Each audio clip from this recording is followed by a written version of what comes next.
Alright, Farmer J-Dub here. Finally, back again. It's been a couple weeks since I put out any live content or did any streaming. Just been busy. Busy around the house, getting my yard cleaned up and stuff on my days off, so that's what's been going on there. Um, I've done probably a good day's worth of work here, at least. I can't even remember where I had left off in my stream last time, but I know that I had just picked up field number 2. That's right down here.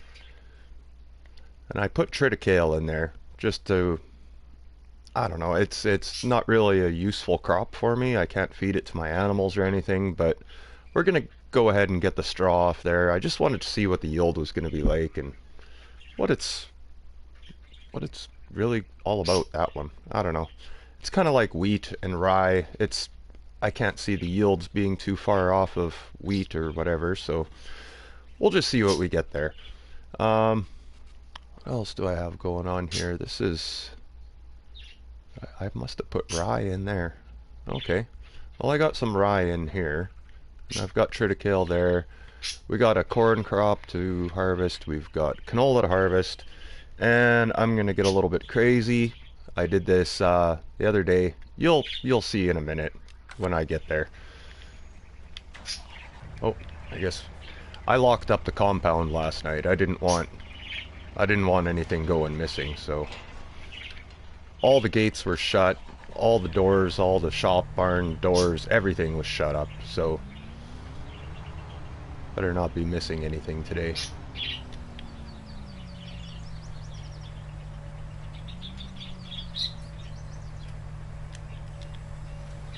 So we're gonna go ahead and just start mowing away at that corn over there.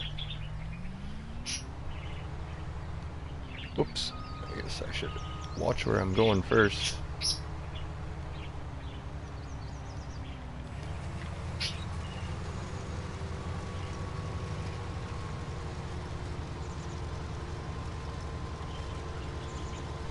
So it's a nice, bright, new, fresh day, 7 in the morning.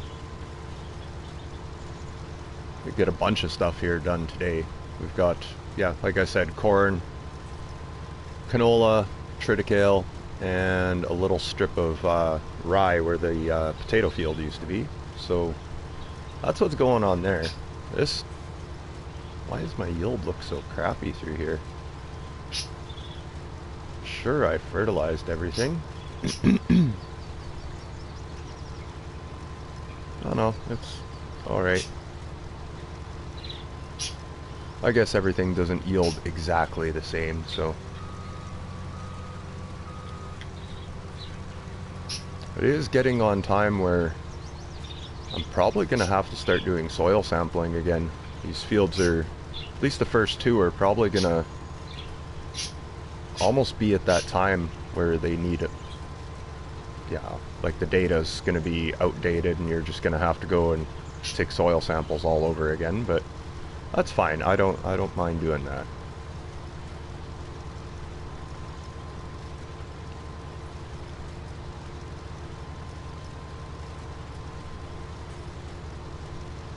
Hello, Miss Quinn. How are you? You're first. You're first. You got it. How is Miss Quinn doing today? You're doing well? Don't know if you have a day off or it's like Tuesday. You must be grinding at the old hotel.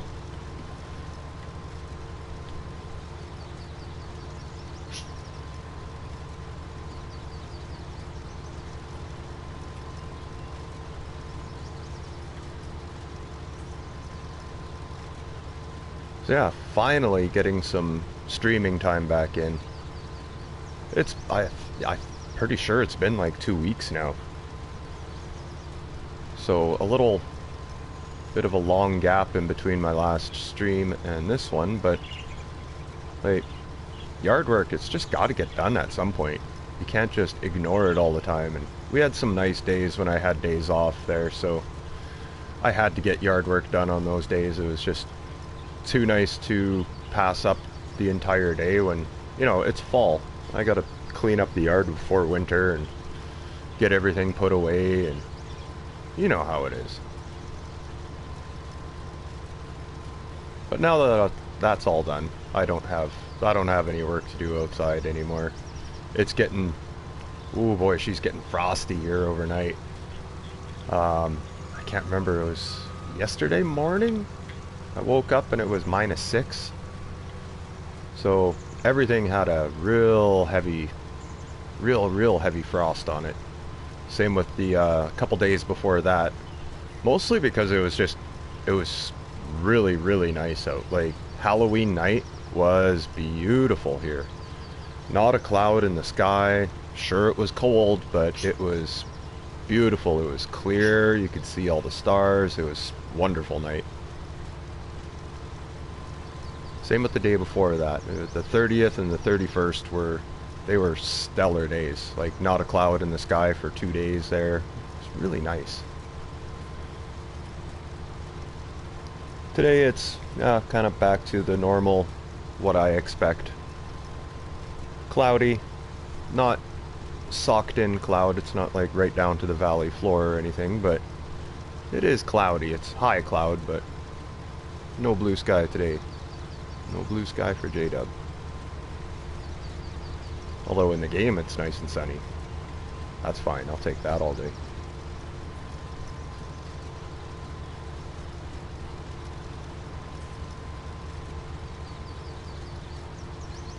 Oh boy, you're gonna fill up not even one trip around the field here?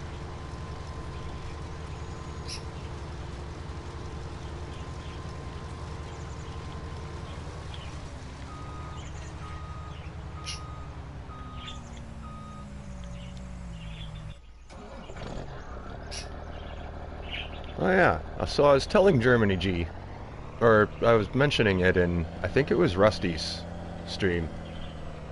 Or no, it was on Germany G's stream.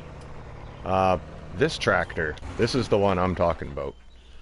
This MX 285 will pull like a, I don't want to say it, but you all know what I'm thinking. She pulls hard. I found this out when I was messing around on Bantikow. I was hauling grain, and I figured, oh, I had this hooked up to the grain cart. So I was going along and just pulling stuff up the hill. Sure, it was getting slowed down a lot, but then I figured, yeah, I should try this with, you know, a more powerful tractor. Probably be able to pull a full grain cart up the hill faster than this. So I took, it was the 510 horsepower Dog, the Challenger, or the Kloss one I was using, but 510 horse. And I hooked it up to the grain cart, and it wasn't even pulling the grain cart up the hill as fast as this. This has only got, as far as I know, it's kind of weird when you look at this tractor in the mods. Let's see here. So it's under mediums. Way over here. MX Magnum Series. Starts out 60,000. She's dirt cheap. And it's funny because it says right there 320 horsepower. But when you go to buy the tractor, sure, it says 320, but that's, I don't know why it says that right off the hop, because if you change the engines,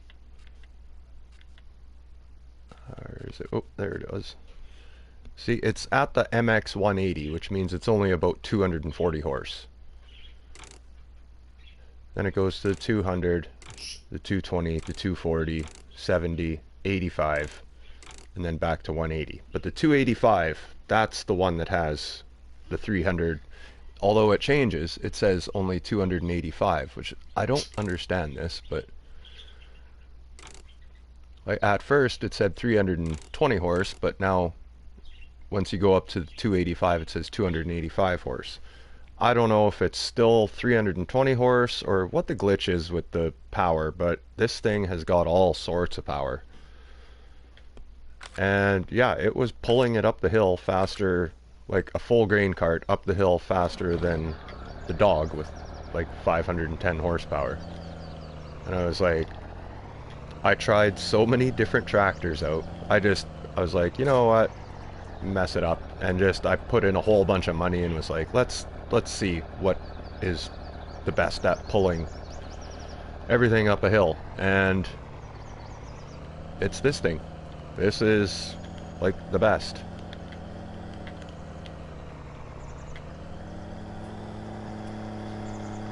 So if anybody's looking for that medium tractor that just kicks butt, this is it.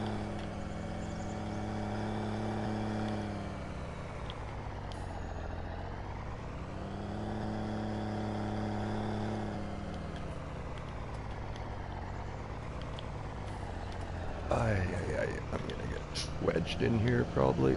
Nope, I'm good. There we go. Get out of that situation. Oh, now I'm all sorts of messed up in here.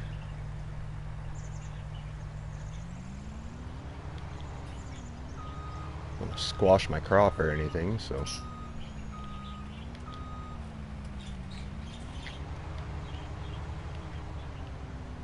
Oh boy, there, that should be far enough over.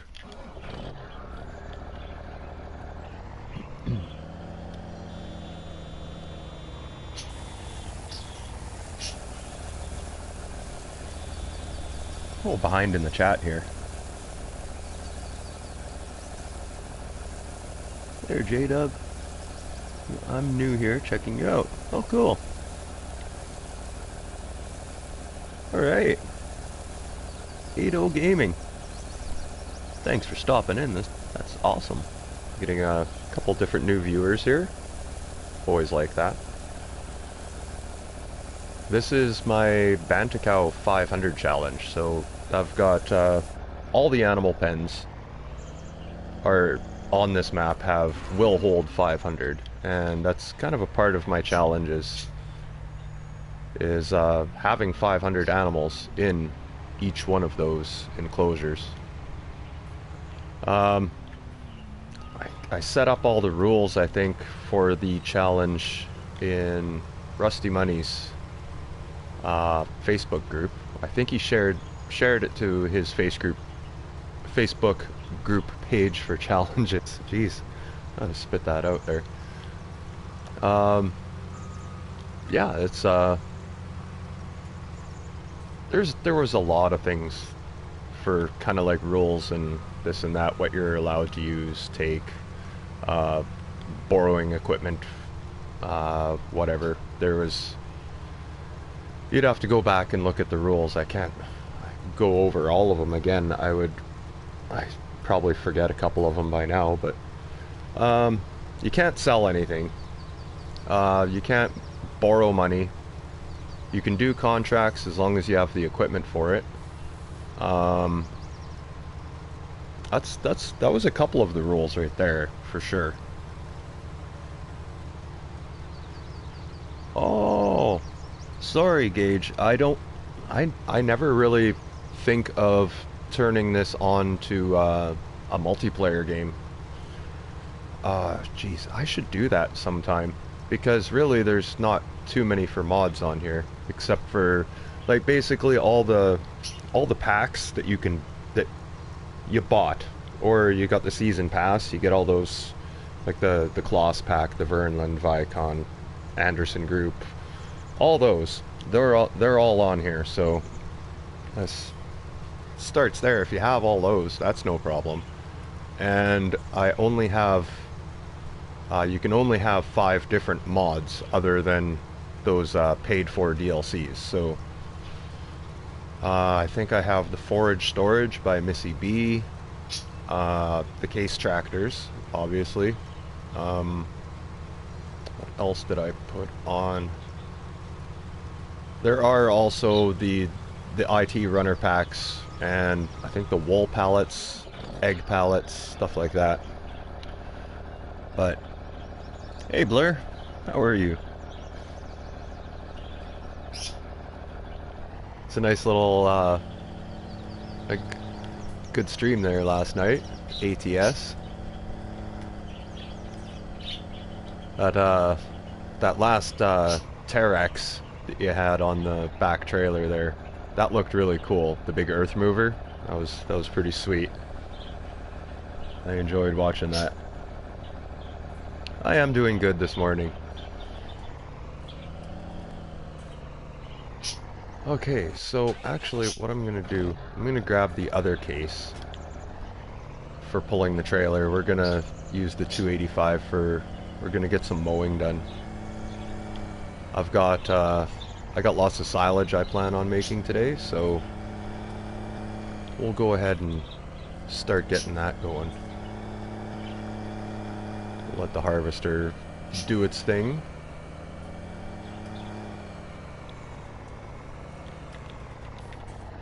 Oh, might as well drop the weight right here.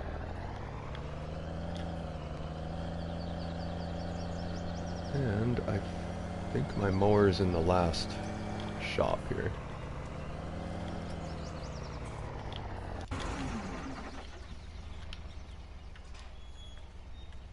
There it is. So we got the Kloss mower. That's what we're using.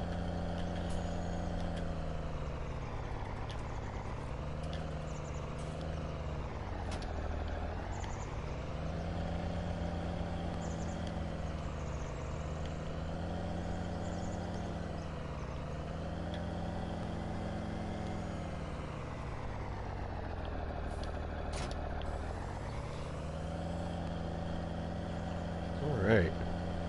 Now, this is what I was talking about before I got a little bit crazy when I was playing off stream before.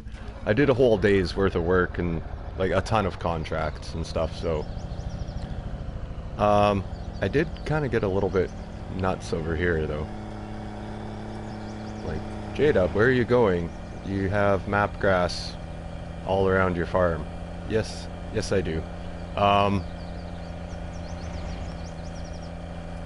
I've also got a lot of grass in the pasture for the cows. So that's kind of what I did. I went a little bit nuts and I mowed the pasture. You know, I figure that grass is just laying on the ground. The cows are out there, they could eat it if they want anyway. But I figured, why not turn it into silage and, you know, give them some real good food. So that's what we're going to do. We're going to go ahead and mow the cow pasture. It's already been cut once before. This is I guess the next day, so this is another state of growth on the grass in the pasture. It's still map grass, but we're going to get quite a bit out of this cow pen here. There's actually lots of grass there. Oh geez, I left the gate open last time? Wow, good thing I didn't have any missing cows.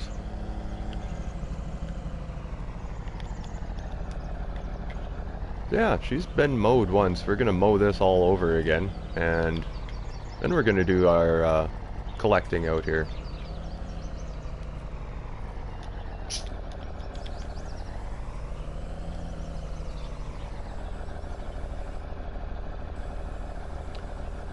Ooh, Dr. Buddha. I start a party with you, possibly.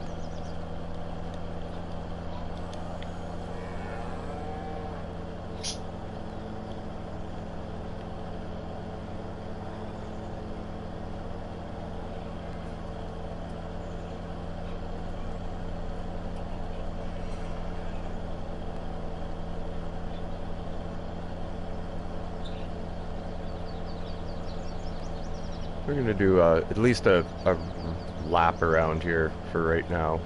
I'm sure the harvester's probably getting close to being full again. If it isn't already, should probably just go and grab the other case and get hooked up to the trailer and get that done, get that going. Make sure that harvester keeps on moving. I got lots of stuff to do today, so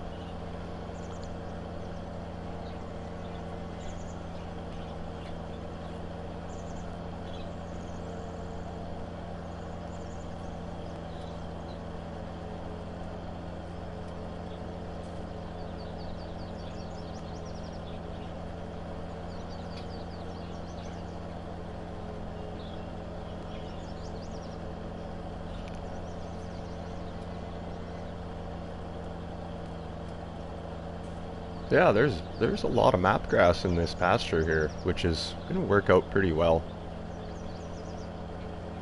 Cows are gonna get to eat it eventually. I just gotta turn it into silage first and then make it into TMR for them, and there you go.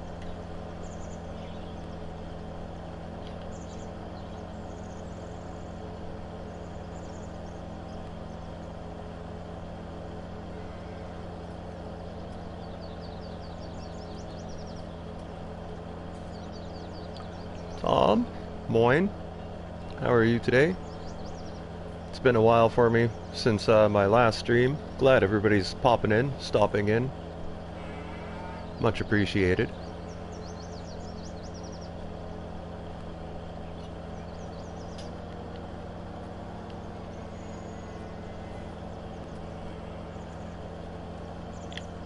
There, that's good for now. We'll get that other case going. Get you hooked up to the trailers. Keep that harvester moving. Where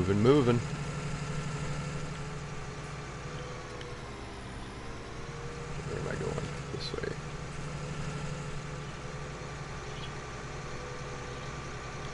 So yeah, this is the other case that actually has the 320 horsepower, and it does not pull a trailer up the hill as fast as the 285, which is, it's just that other case that's hooked up to the mowers. That is a beast and a half.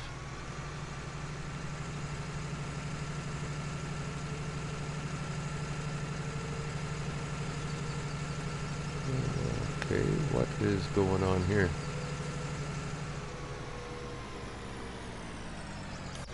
Oh, great. So the worker quit and left me backed into the cornfield. Now I'm obviously going to crush it driving out. What the heck was that all about?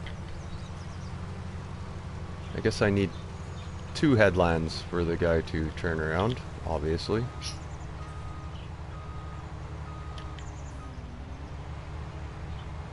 Oh, well, we'll give him 2 headlines then. He's making the turn on the other end okay, it's just this end where it's angled. I think that's just the problem there. So we'll go ahead, we'll take out another swatch along this side and turn him loose again.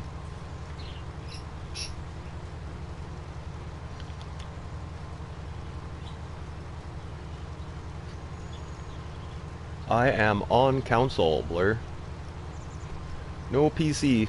I don't have a PC, so yeah, anything that I do is off of the PS4, so.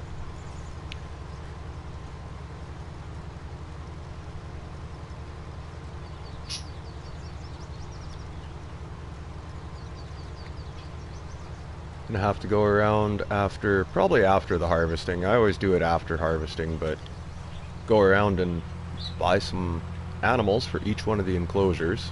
That's one of the rules I put in for myself to do. Every day you have to place at least 1 animal in each enclosure. You can obviously do more if you like, which I am definitely going to do today because it's got 100,000 that I've been banking up from contracts the day before. So probably when I go around, we're going to start chickens. They're pretty much they're gonna fill themselves up really fast. I've got, I think, 300 and some chickens now, and let's just take a look at how fast those suckers are multiplying. Once you get them up to a couple hundred animals, they multiply like mad wildfire, especially chickens. So we got like 100 and, let's see, the brown ones, 195 brown ones. You get a new chicken every 45 minutes, so that's not including these ones here. Or no, not 45 minutes, hour and a half, sorry. But yeah, the chickens, they're gonna fill themselves up, no problem. I already got 1, 2, 3, 4. Yeah, they're almost at 500 as it is, so that's all good. We're gonna work on pigs. Once we get like 55, then we start getting 1 every 2 hours and 45 minutes. That's pretty decent too. So unload this guy.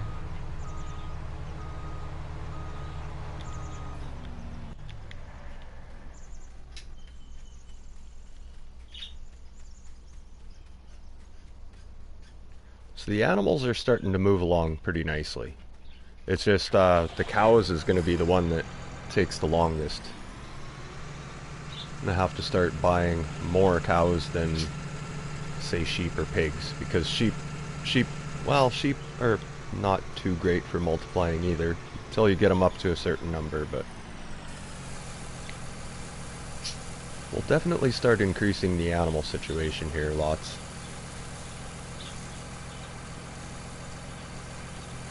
As long as I keep on harvesting these fields for basically crops I need to feed the animals, I'll be perfectly fine, I think. Not even sure if I'm gonna have to get an actual grass field or not, because if I keep on cutting the pasture like that, like, I would really go along pretty well. That pasture's fairly big, so I could get lots of silage, hay, whatever out of there every day, so.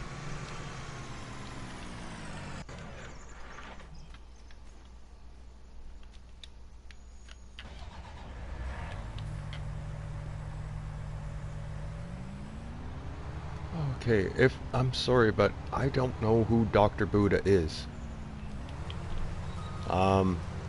Getting a chat invite from somebody.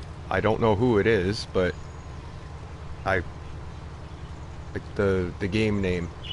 I don't know the gamer. I can't place the face to the gamer name. That's what I'm saying. It's Gage? Okay, it's you. Alright. I don't usually start a party chat unless I'm actually playing with somebody. It kind of distracts me as to what I'm doing. Tell you what, next time I stream, I'm going to put this on as a multiplayer, and we'll hit it up then, okay? But for right now, when I start a stream and I'm by myself doing all the work, it's kind of just the way I like it.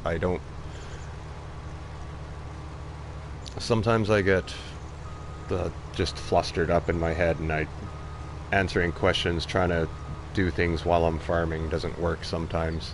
So, not today, Gage. Next time I stream, I will set it up as a multiplayer, and I will definitely let you hit it up then.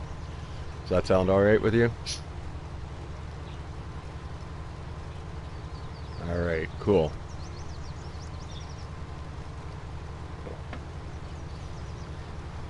So I'll remember for next time, Bantikow 500 to set it up as a multiplayer, and you'll definitely be able to get in then. Awesome. Okay, yeah, but let's get back to this here.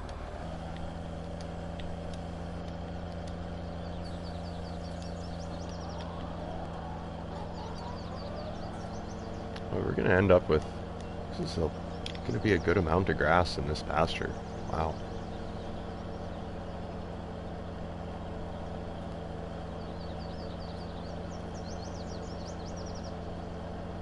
I think the mowers need a little bit of TLC here. They don't seem, not going too quick. Take a look at, I guess, everything.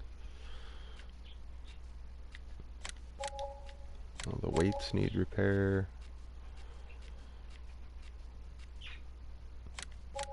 Forage wagon, windrower, mower.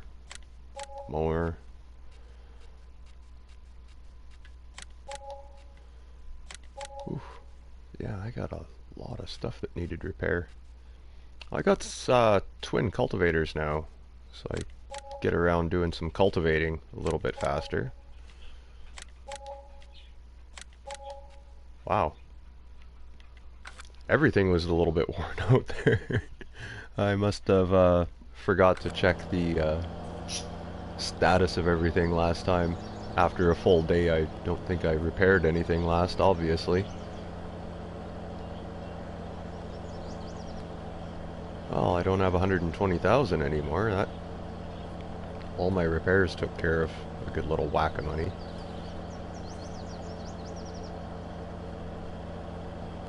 pretty soon I'm gonna start getting some. I haven't even checked to see what I have for milk or anything from the cows, but pretty soon I'm gonna have to start thinking of buying a milk trailer so I can at least take in a load of milk here and there when the price is good, or see what the price is on wool too, because I don't think I've sold any wool yet. I've sold, I think I've taken one pallet of chicken eggs in for sure. I got, I think it was 7,000 for a pallet of chicken eggs, which, well, that was nice.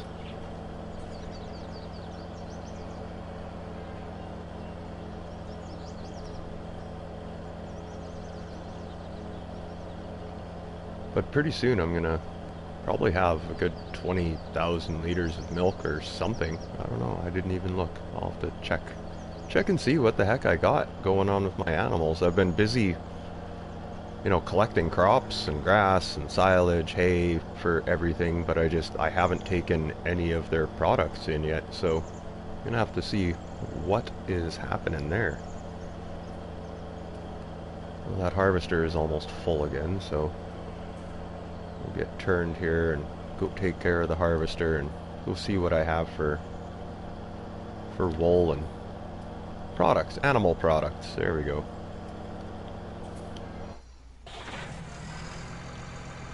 Oh sweet, he's going the right way too. Won't have to worry about backing him out of there.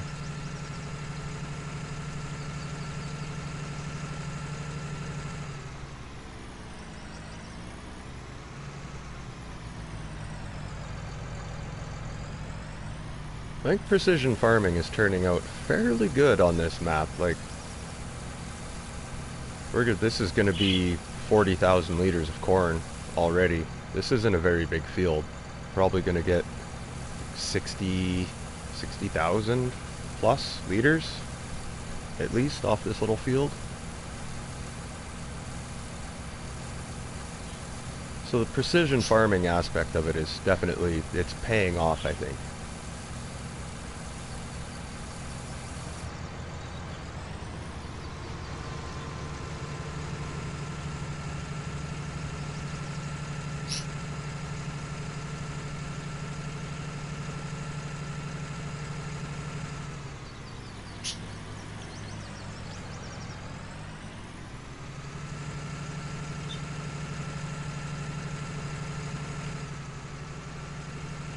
Such a huge yard at Bantikow. There is just a ton of storage space for everything here.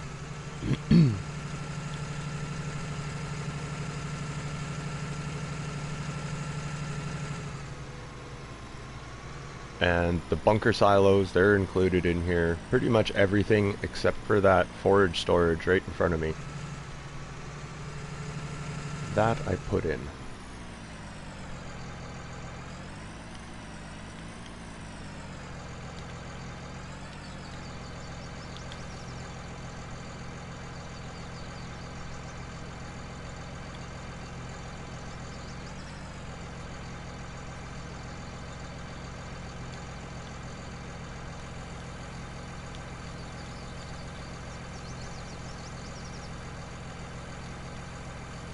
There we go.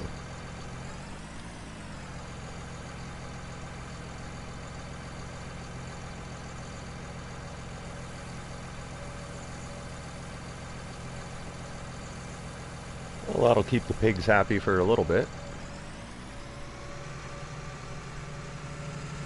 Later on we'll get the trailers, keep the trailers hooked up, but we'll start taking some, see what the pigs need for feed today.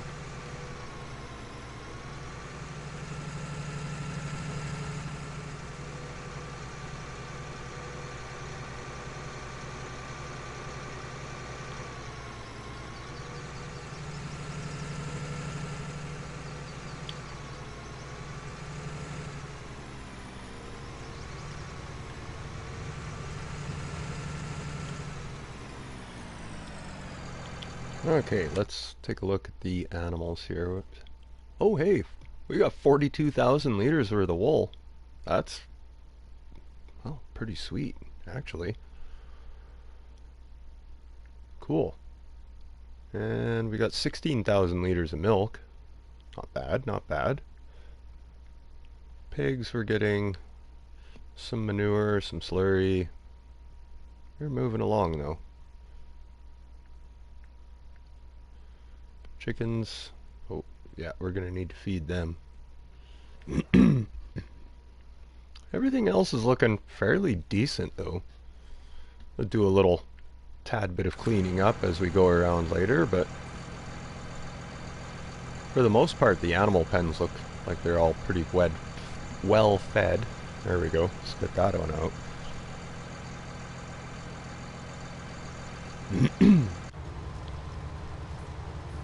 Well, let's go get at least another lap done here.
Oh, it was a good little day yesterday. Spent lots of my time yesterday just hanging out with a bunch of different streamers yesterday. Got in on KTX Gaming, Germany G. He was doing Westbridge Hills yesterday on FS17. So that was kind of fun watching FS17. I don't have FS17, so it was kind of just neat watching some of the different content from, you know, farming sim from 4 years ago, basically. So that was pretty fun. And then I got into Rusty Money's gaming, watched him for a while. Then I watched Bruce's gaming after that. Then I had a couple too many shots of Fireball, and then I watched White Blur's ATS last night. I had to time myself out. I was kind of had a couple shots too many, we'll say. So I timed myself out.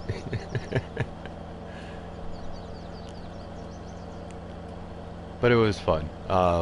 Everybody had great streams. Some really good fun yesterday.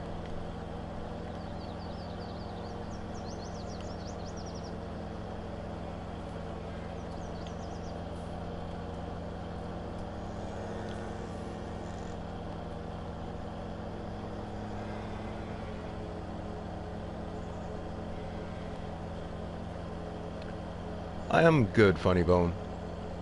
I was kind of little down in the dumps yesterday. November 1st is not usually a very good day for me. Neither with Halloween. It's my grandfather died 3 years ago, right on Halloween, so I don't particularly have a good time on Halloween anymore. My grandpa was a huge part of my life growing up.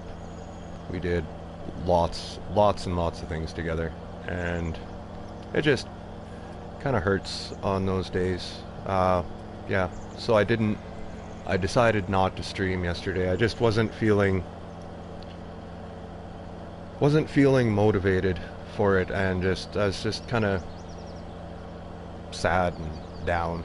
You know how it is. Sometimes you don't want to do anything if you're kind of grieving in ways, but so that was the reason for no stream yesterday. just because I was down in the dumps a little.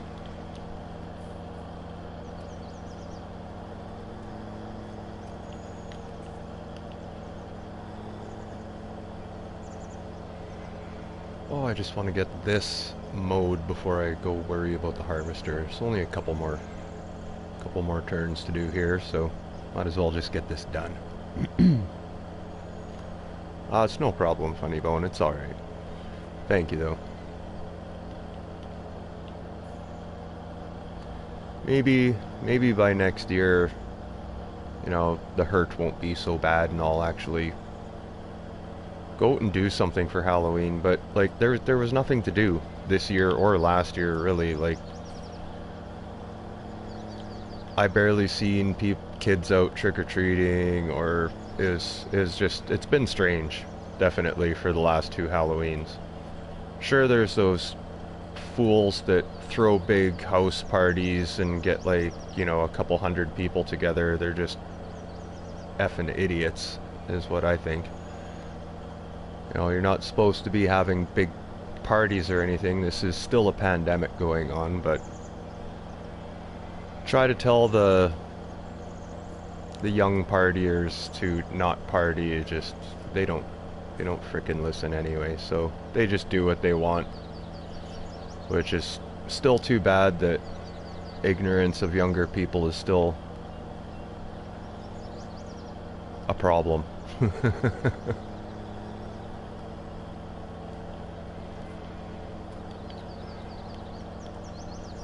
It's not just the younger people either. There's older people that are still having parties and doing things, and yeah. But you can't make everybody do the right thing, I guess, all the time.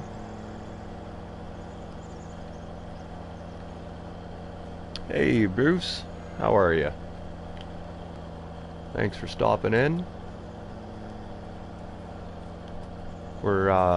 Yeah, I'm getting a little weird here, mowing the cow pasture, but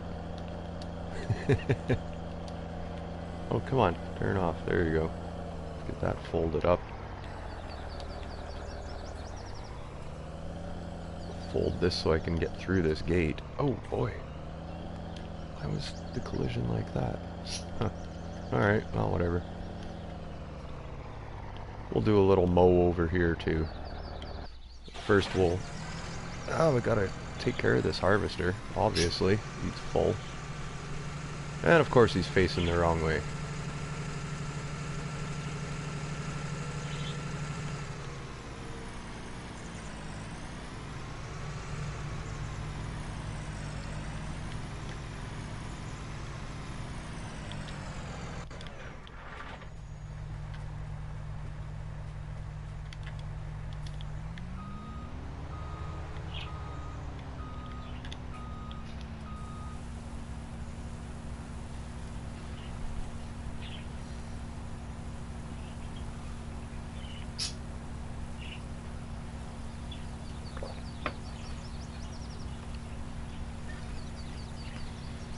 Well, I was just mentioning how much fun I had the other day watching, just watching a bunch of content from a bunch of my favorite streamers. It was really fun. It was a good, enjoyable day. I really had a good time. Fun hanging out in the chat with a bunch of people.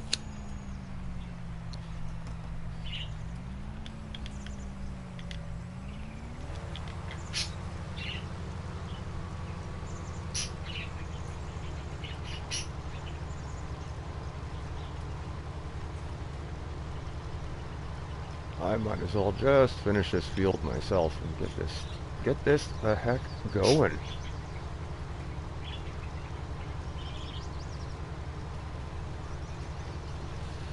Obviously gonna have to come back out here and do the plowing.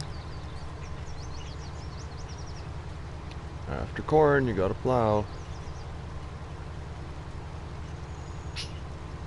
And we'll probably adjust the lime a little bit, and it only takes like reliming a field after every harvest. You don't really have to do when it's precision farming. like the lime level does not affect the yield too much. It will if it's like really bad, but uh,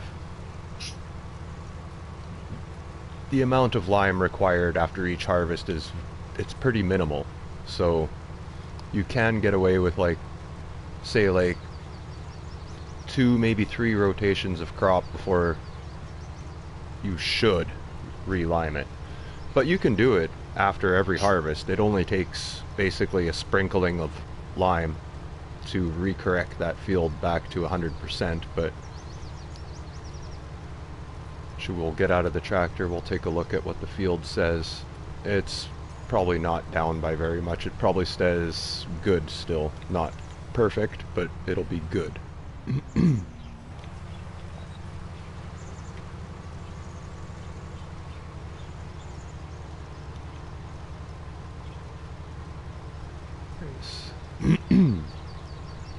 There we go.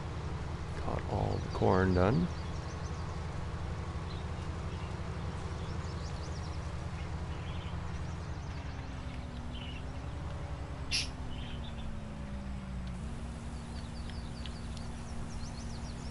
So I think actually I might just run over. We're gonna do the triticale next, I think.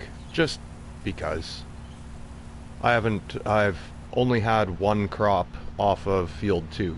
So I believe that was sunflowers.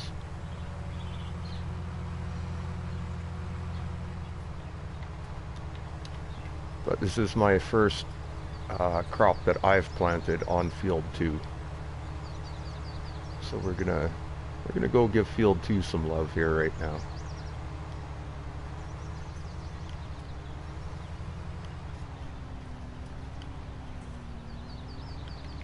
Then we'll come all the way back over and we'll hit up 6. Or 12, I mean. I think it's 12.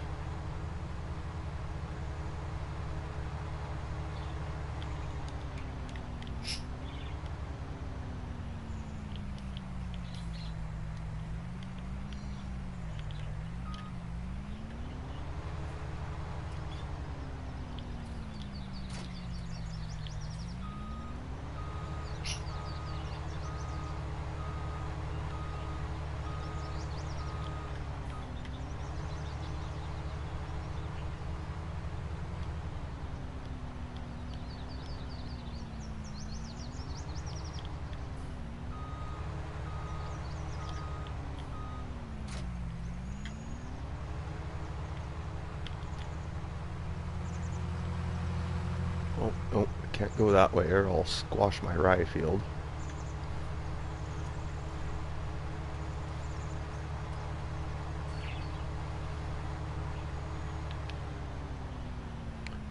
Lost my granddad after Christmas, unfortunately. 17 years on. It's been living hell.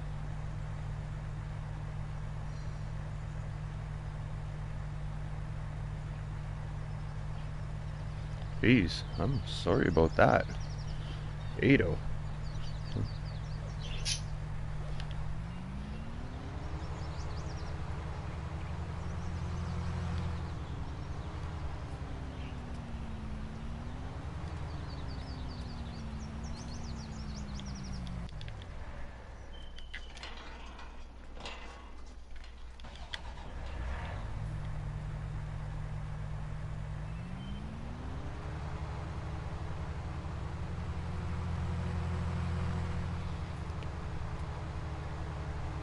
Yes. That's tough. It's well, it hurts me lots that my grandfather died. It probably hurts my mother a lot more because unfortunately my mum is born on Halloween and her dad, my grandfather, died on her birthday, so my mum probably takes it way harder than I do, but it still gets us both.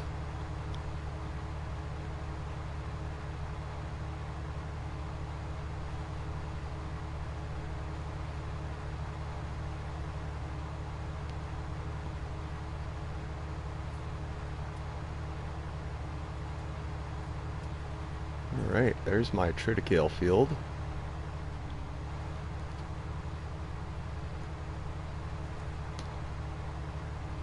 Just cut across the top part of one here, but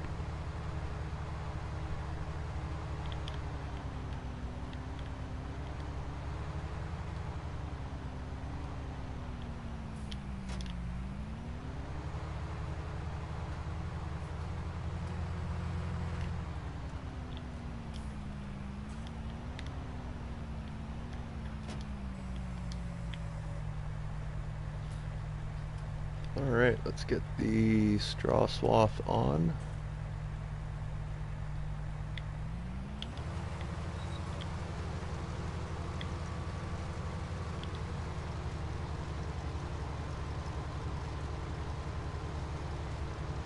No, straw swath on. There we go.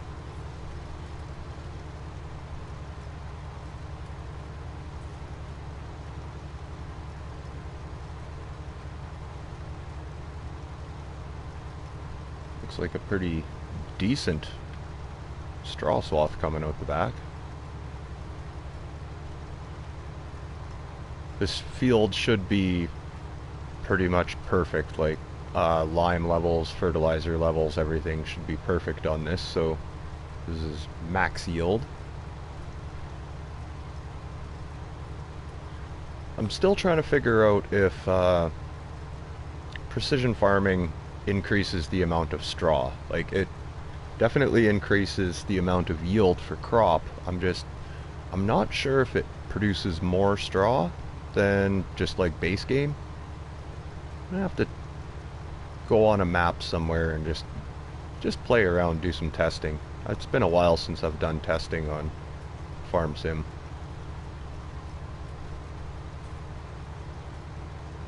But I think when Brazil, the South Brazil map first came out, and it was essentially one of the first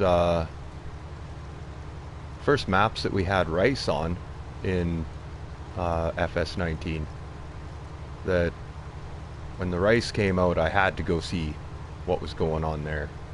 And I found that rice was, it was a higher yield than barley or wheat. Like barley, base game is, you don't get no better yields than barley.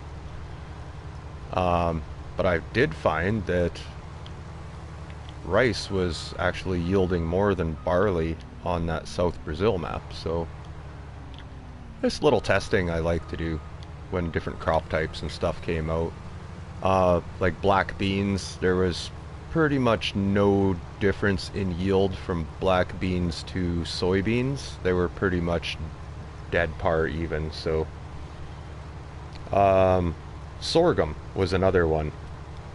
I did a strip of corn chaff and a strip of sorghum chaff, and yeah, on that South Brazil map, sorghum actually makes more chaff than corn.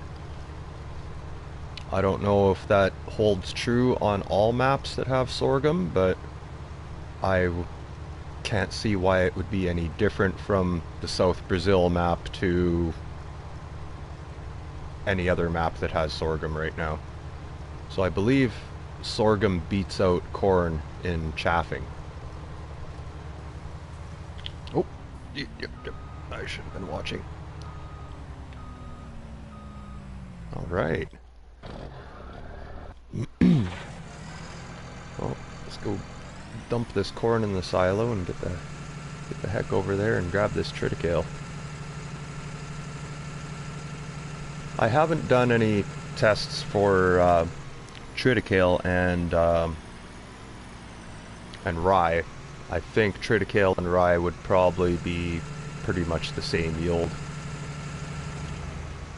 I should always do that though. Do a strip of, just do a test on a different map, or this map, just not on this game. And so like one strip of rye, one strip of triticale, one strip of wheat, and just see which one is the highest yield.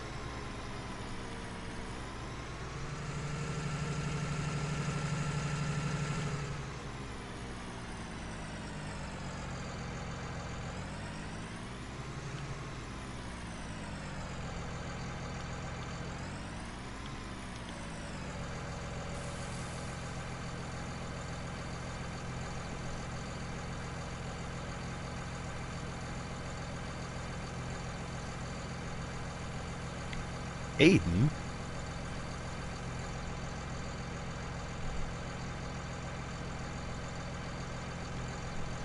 Yes, the show must go on.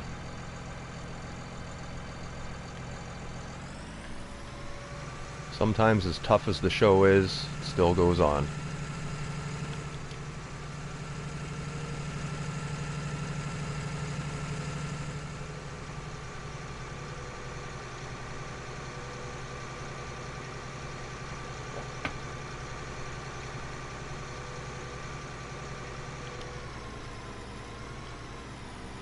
So why the name change?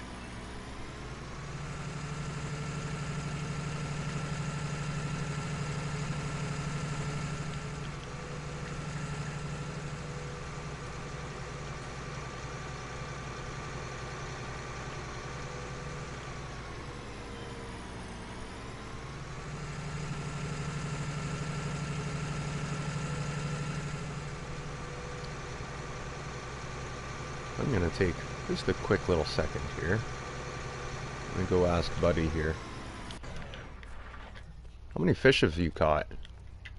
You're out here every day, bud. You catch anything today? Looks like you're fishing for ducks. There's more ducks around than I see fish. It would be kind of cool if you could see like fish swimming around, but he's been sitting here all day. He'll sit there all day, and he'll be there tomorrow.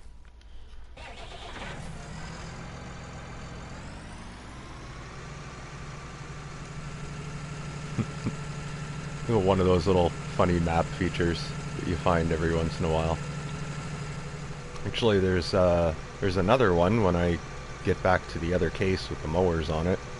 There's another little map feature that's out there that I'll stop and show.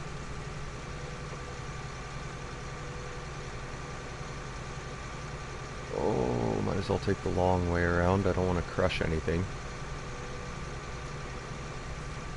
Yeah, dang, that's a pretty chunky straw swath there.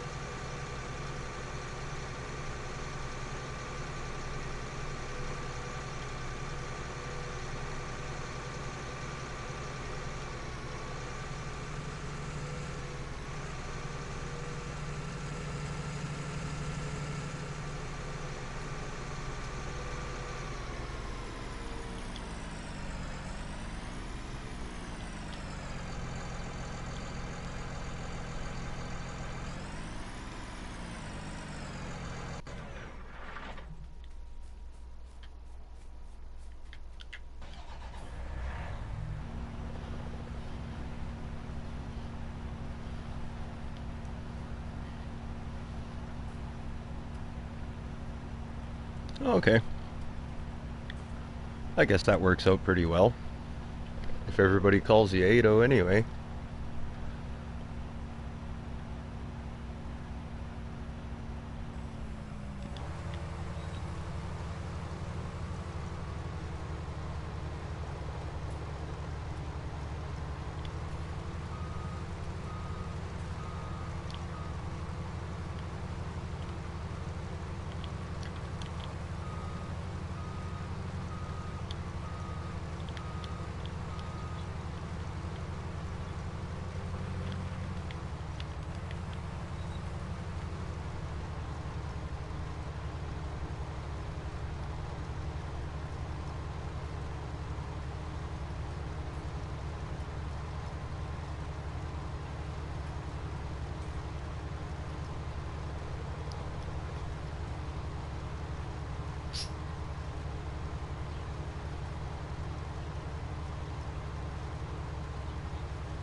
Well, it looks like the yield is slightly improving from the last crop I had on here.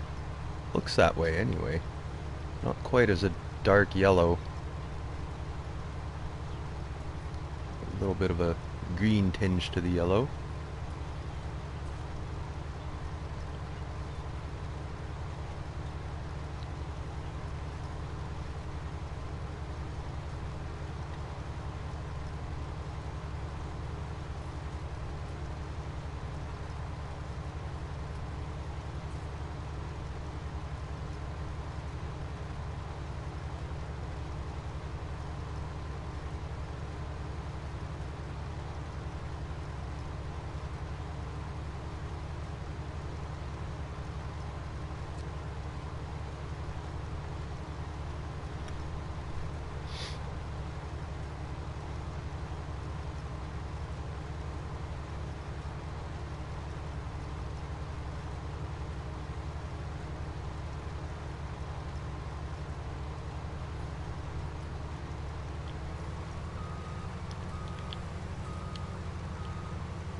Get this dang help window out of the way.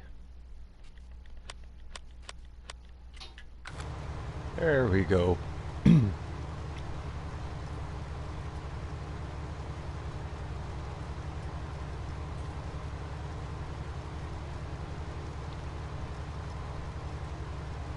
I don't mind having the help window on when I'm doing the fertilizing. It's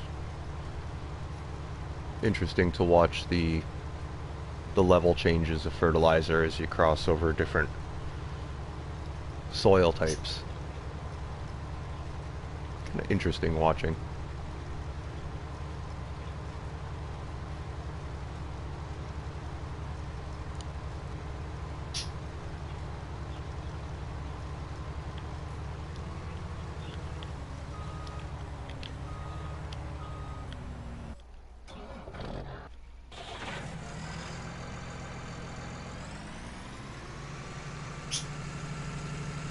Getting quite a bit of triticale here. No complaints.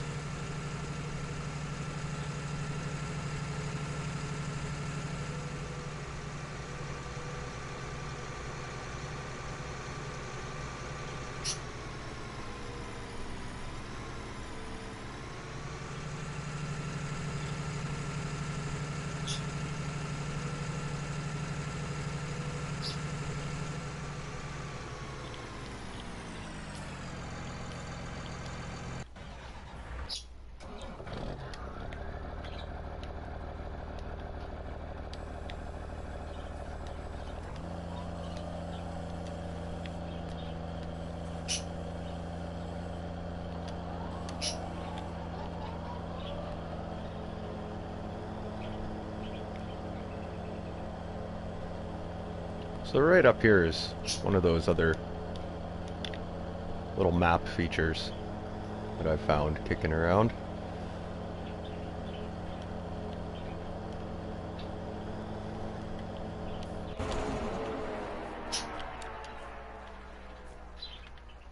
We got a random, I don't know what that is. It's not a seagull. It looks like a pretty darn big sized bird, but he's just kind of sitting there. Not sure if he's ready to take off flying or what. He's looking a little flat, though. What do you guys think? He's looking really flat.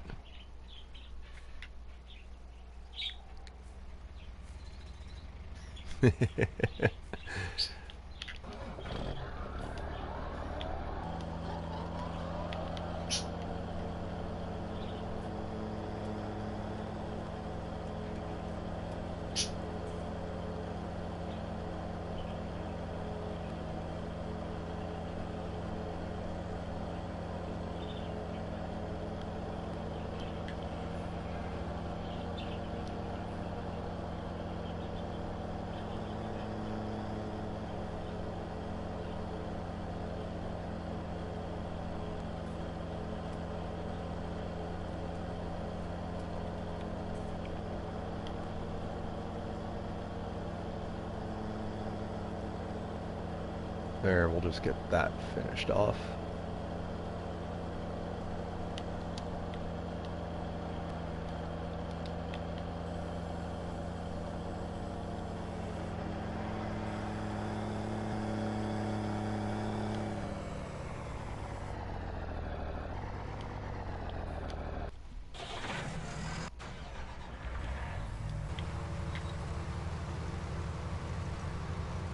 And we'll get the mower back over to the farmyard, and we'll do the map grass in the yard there next.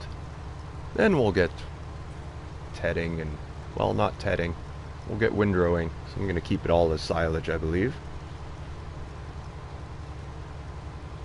Or I could, I might just ted the grass in the yard, and we'll go ahead and just collect the grass out of the cow pasture, and we'll turn that into silage, and we'll just use the map grass in the yard for hay.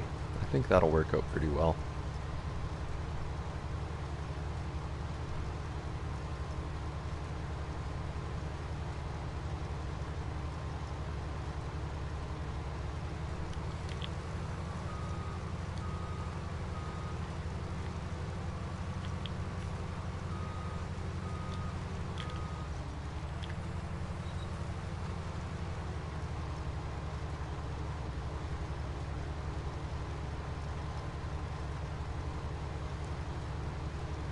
we're gonna get a really good yield of triticale off of here.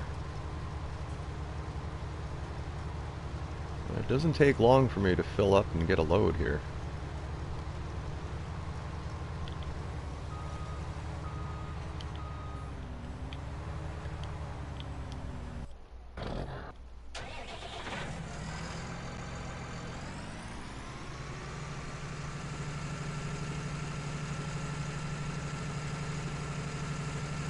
It's getting a pretty strong yield.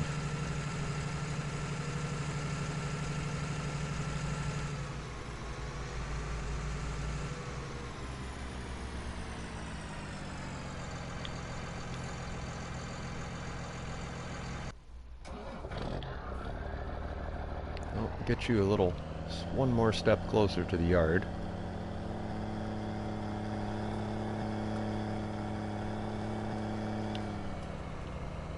You flattened it with your John Deere.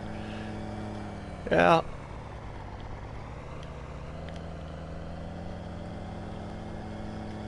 I haven't noticed too many other, well, one of the really cool ones was at the cow barn, actually, the manure pit.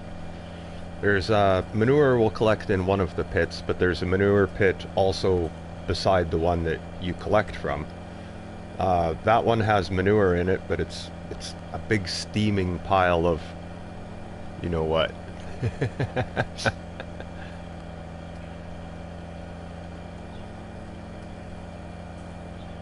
And yeah, that pile actually steams. It's kind of neat.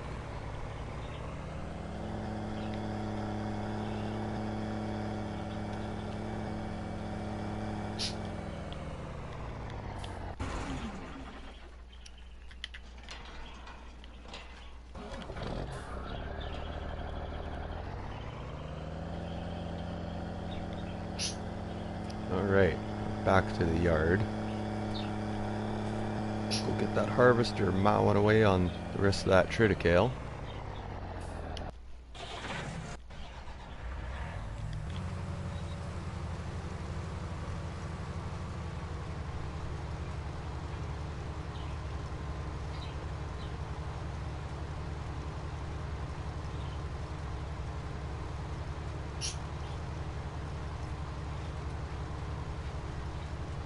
I haven't even made 2 full trips around this field, and I'm gonna have both of my tippers are gonna be full.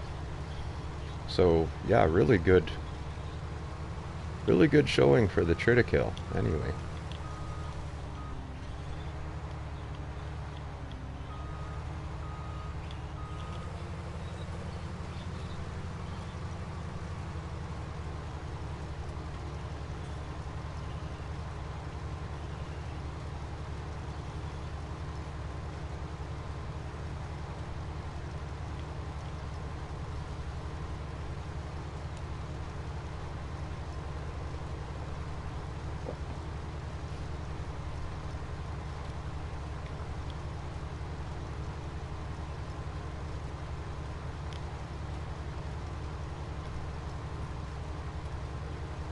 Well, lots to do today. Still got that canola field to get harvested, and windrowing and tedding.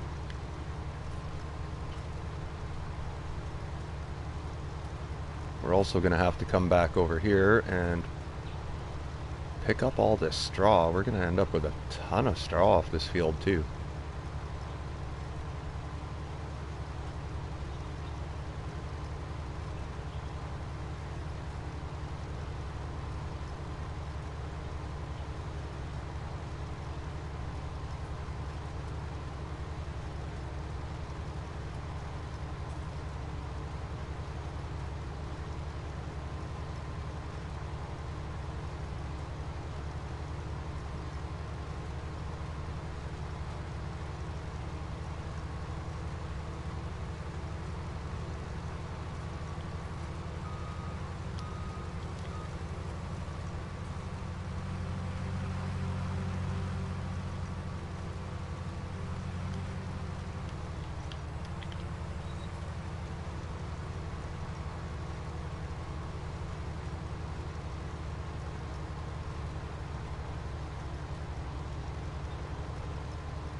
Yeah, this is going to be a pretty solid harvest off this little field. Yeah, that's really good.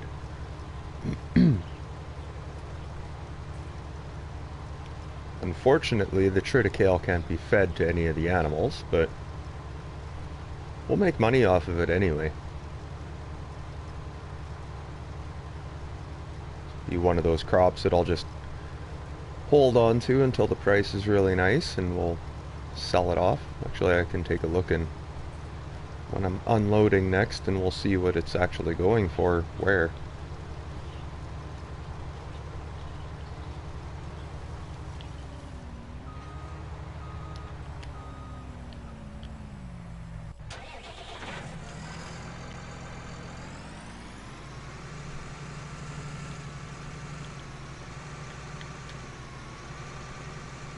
I was sure I was going to make that corner. What the heck am I hitting here? There's nothing there.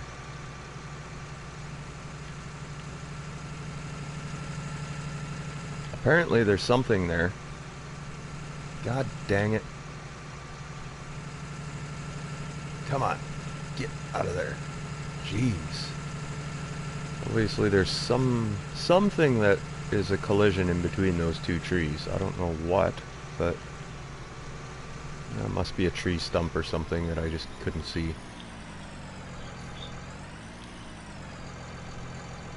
So anyway, what is triticale selling for, and what am I going to get?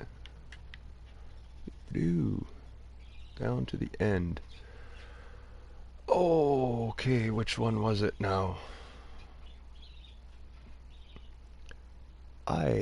For the life of me, I can't... Okay, what is the symbol there? And triticale is the... Okay, I think I figured that out. It would be the first one, or the second from the end. That's triticale. The last symbol, that's rye. So, actually, triticale's doing really nice there. The village grain elevator, that's right close to me, so I think I'll probably just go ahead and we'll offload right there.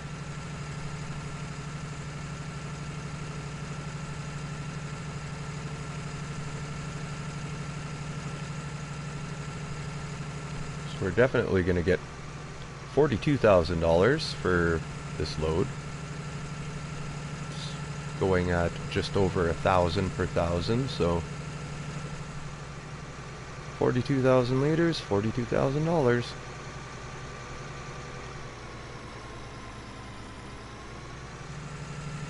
I will take that.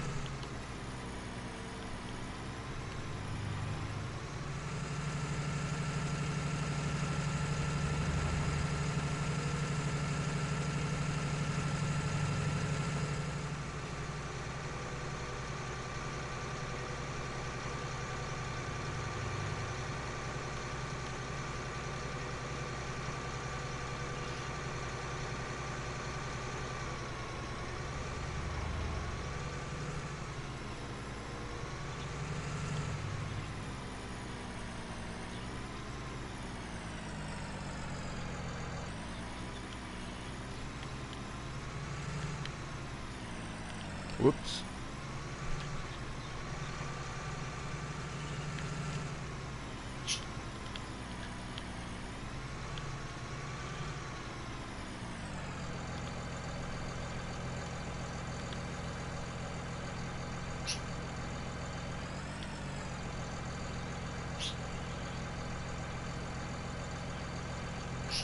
Yeah. Making some money.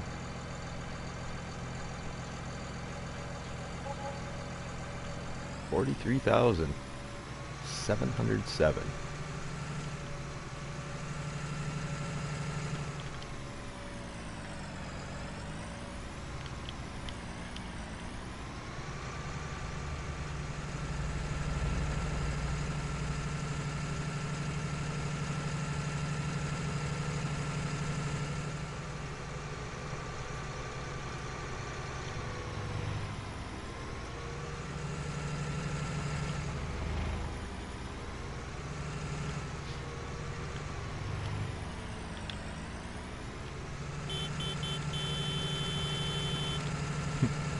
Give him the horn.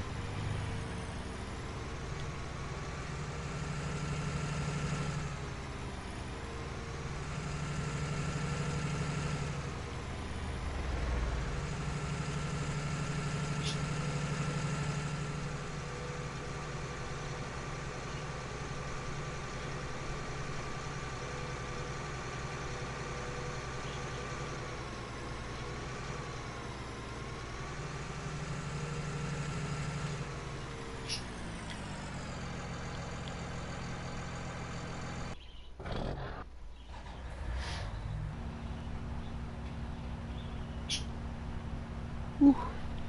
Yeah. Dang, we're making lots of crop off of here.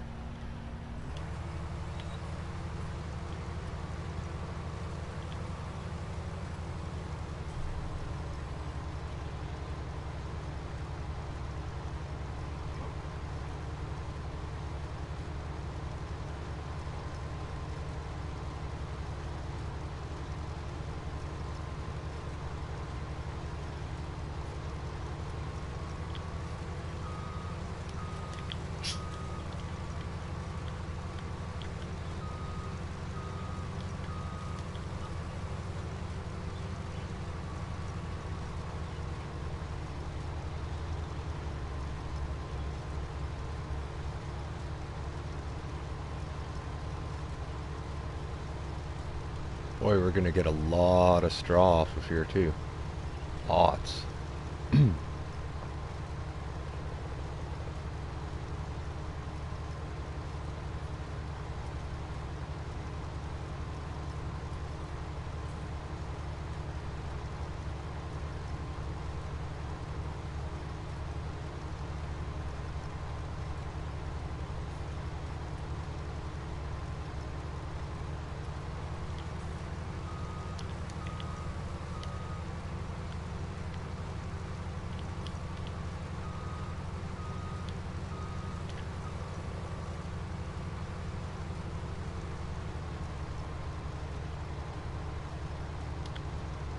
Gonna snap a worker on that. He should be able to make his turns and just finish this off. It's not that much left here.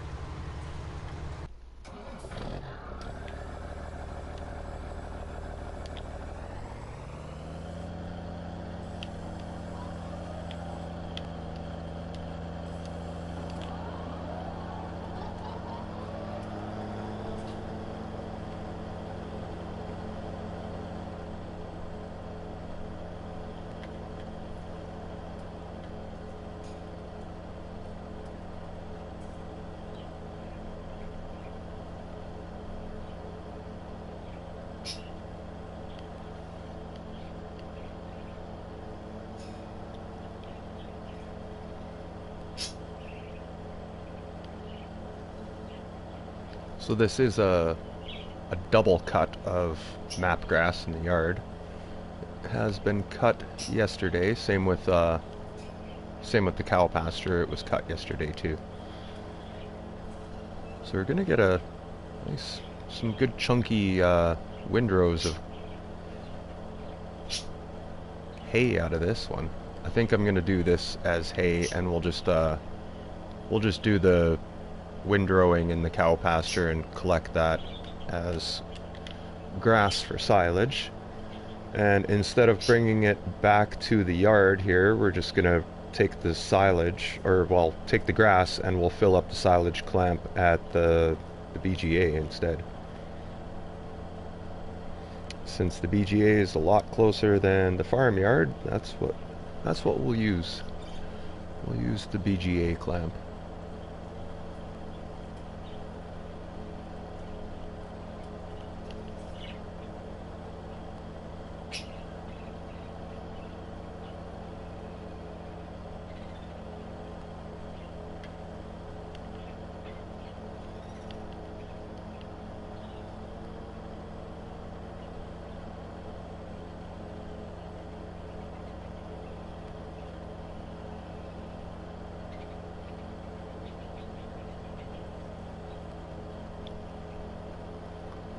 Oh, my harvester's probably full.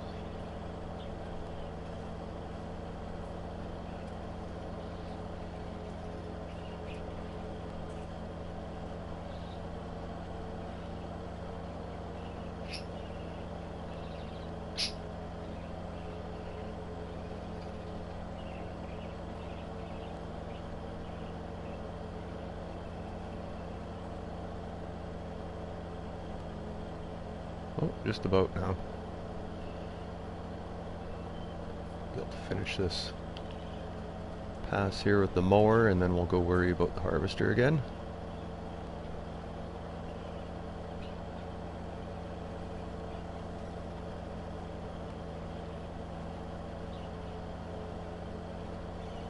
He's full now. Alright. Oh, sweet. Offload pipe is on the right side. Don't have to back him up or anything.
Alright, get this little bit of grass done. We got a little bit on the other side of the fence, that little spot with the beehive wagon in it. We'll get that cut, and then all the grass will be done cutting for the day.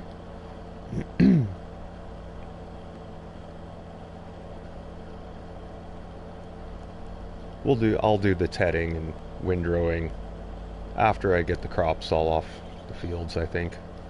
I just want to get those crops done and start getting the land recultivated and ready to be flipped back over into seeded fields.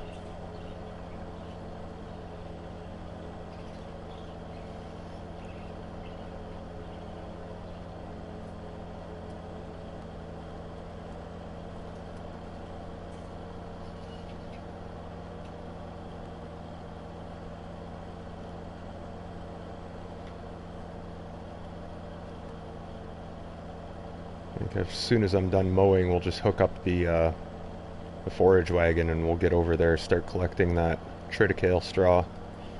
I have to get that off of there before I do anything. Well, before I do any cultivating or anything on that field. I like to get all that straw first.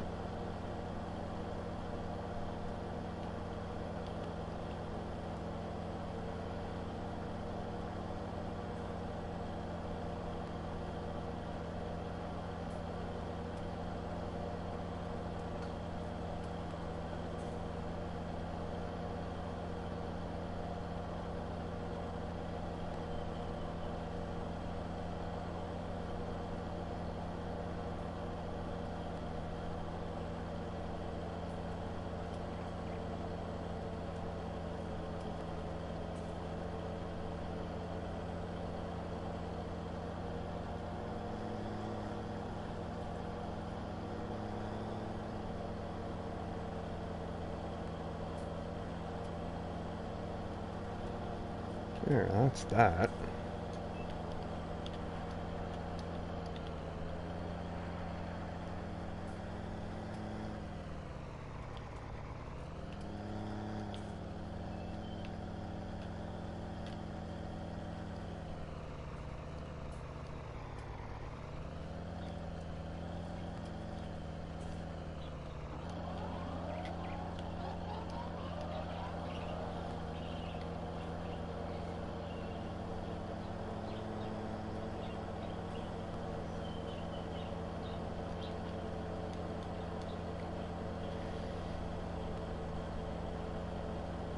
Yeah, even for map grass, this is perfectly fine for me.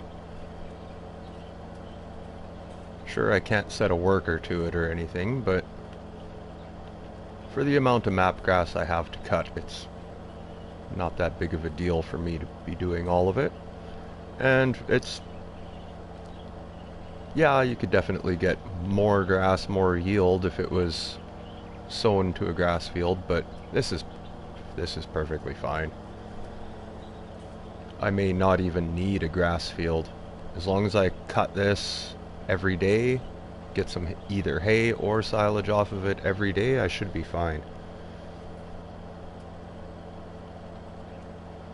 I've been working on the TMR supply. Every time I make silage, I usually make probably about 10 loads of TMR per day. So I think I've got, it might even be like 400,000 liters, I think, of TMR I have.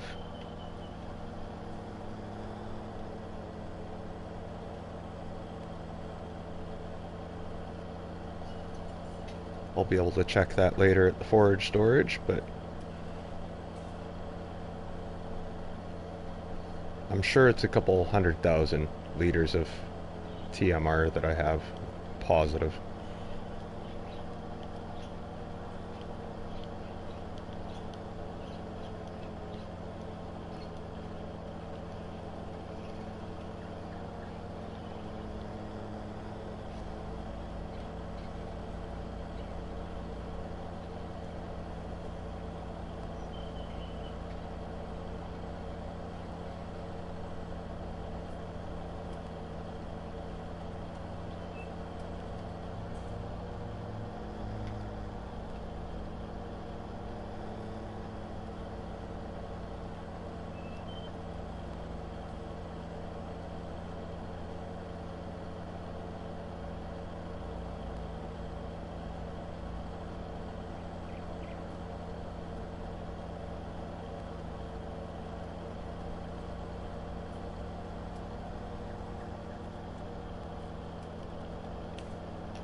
Alright, this is almost done. Just get at the rest of that harvest. Finish it off here.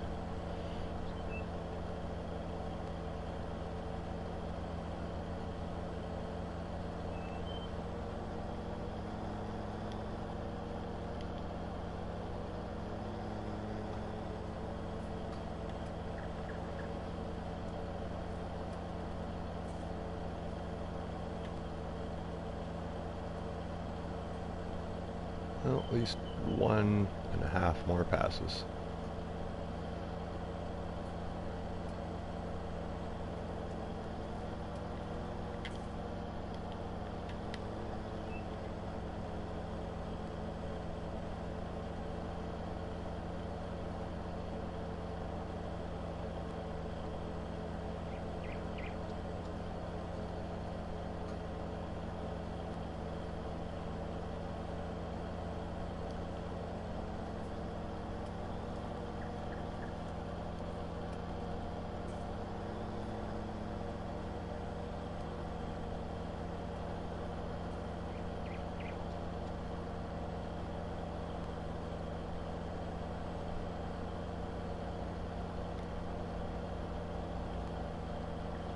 Beauty.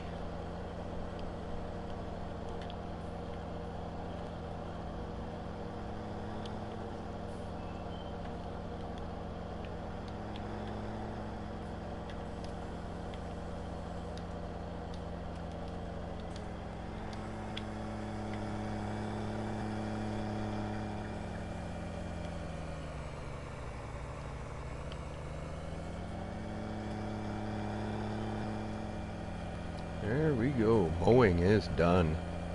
That's good.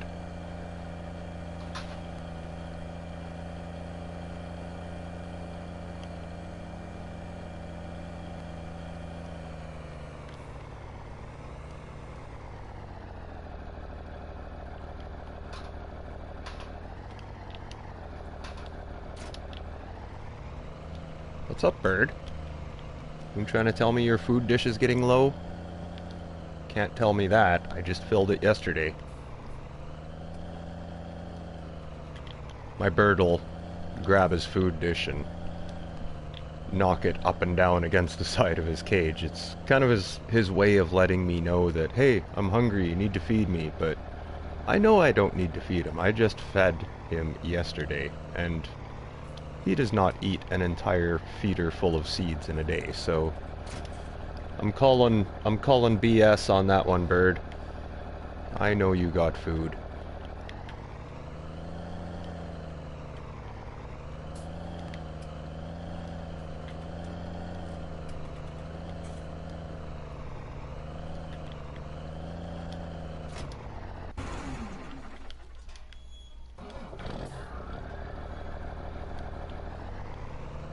There we go. Get the tedder out of here, or the windrower, I mean. Actually, I'm just gonna leave the windrower right here, and we'll get the case going on the... Oh, for God's sakes, I hate it when it does that. The harvester will sit there, even though the first trailer's full, and he only had that little bit to go. He'll just sit there and wait until the other trailer comes. Ah! This field should be done by now, but... Dang it. Okay, well, let's, we're gonna get this case over, hooked up to the plow, and we're gonna start plowing up that cornfield. That needs to get done.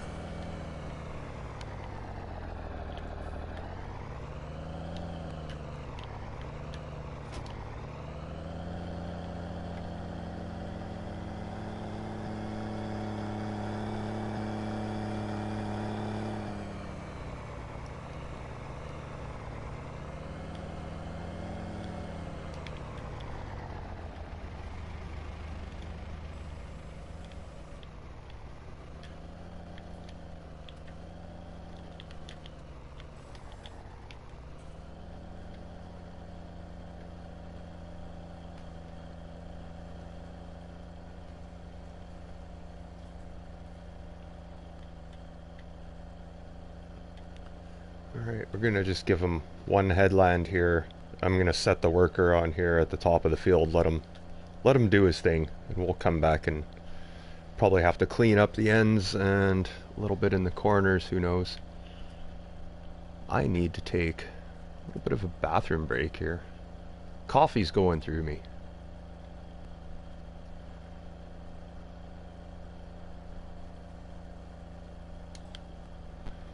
Alright. The worker on that. We'll leave it on the harvester here. And I will be right back.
he's doing fine.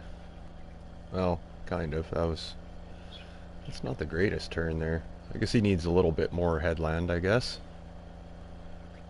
As long as he doesn't gap on the side here, I don't care.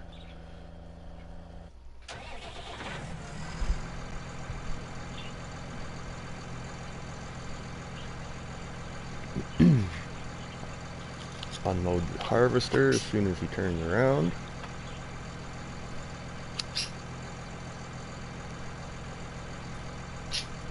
Dang, it's really to 2 full loads of 80,000 liters of triticale off this little field. That's dang impressive.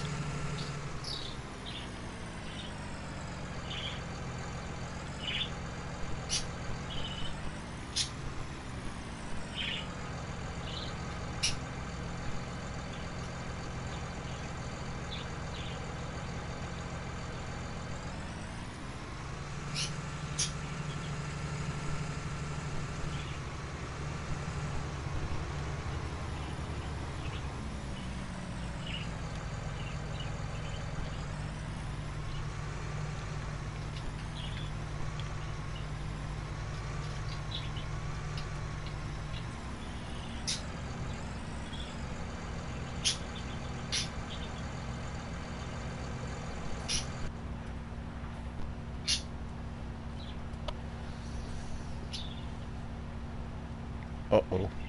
I think something going on. I get some glitchy sound. My sound is kind of glitching out. I don't know if something's going to go on with my stream here, or it's still showing on my phone, so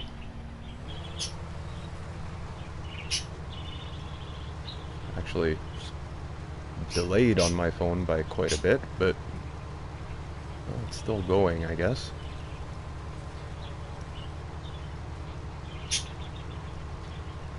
Oh, bird, you're just talking up a storm over there, aren't you?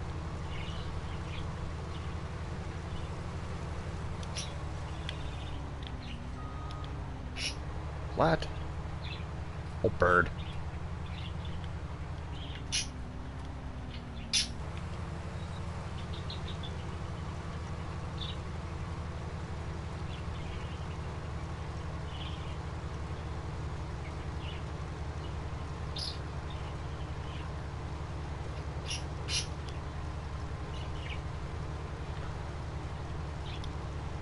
Well, I may not be talking throughout the entirety of my stream, but my bird, he's usually always yabbering over there, so he always fills in conversation for me, we'll say.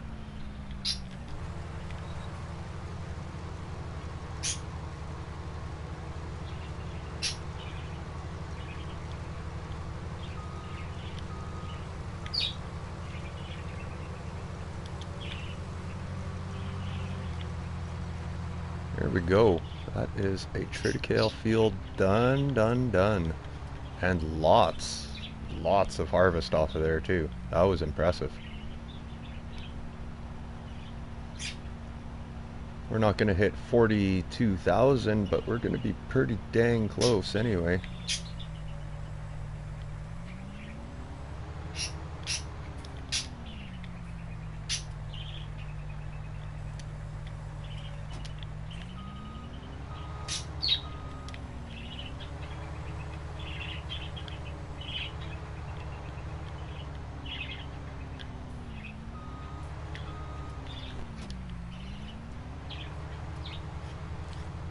Still there, Ado.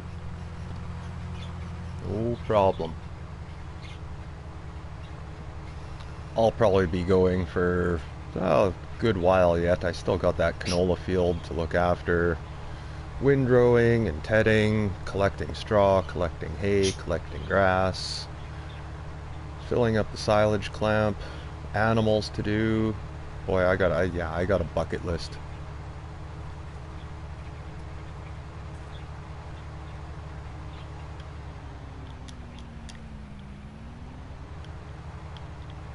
Oh, come on. Harvester has to fit over this bridge.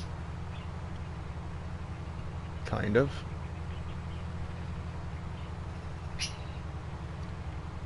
Alright, well, the harvesters don't like fitting over those little bridges very easily anyway. Oh, budgie, budgie, budgie. Oh, just yabbering over there, aren't you, bird?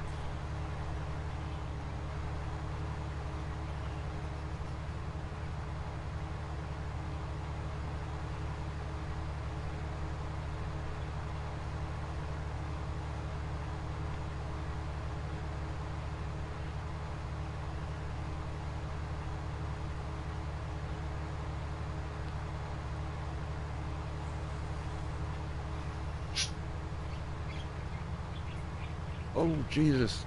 Yeah. Watch where you're going, J-Dub. Flattening out your rye in there.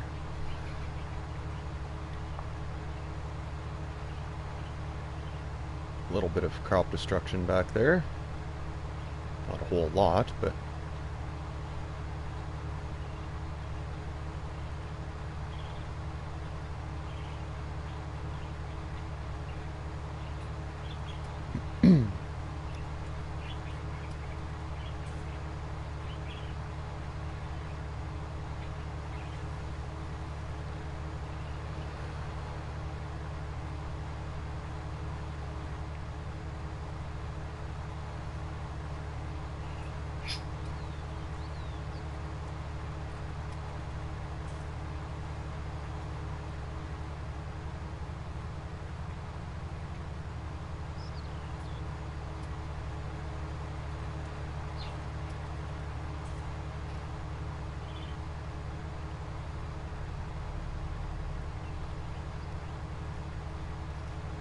And last harvesting destination.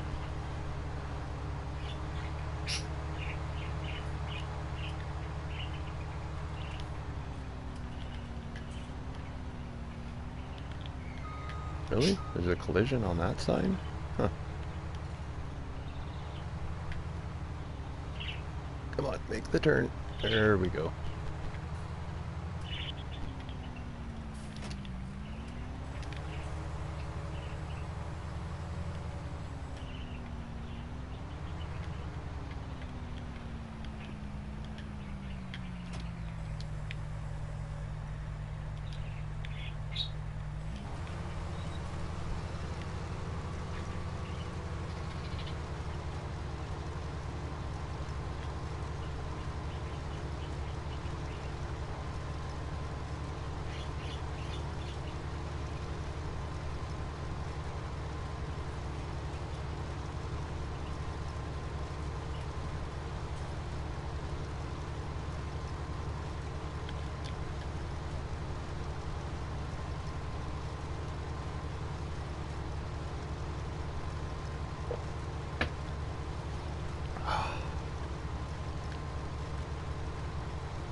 Ooh, coffee is so good.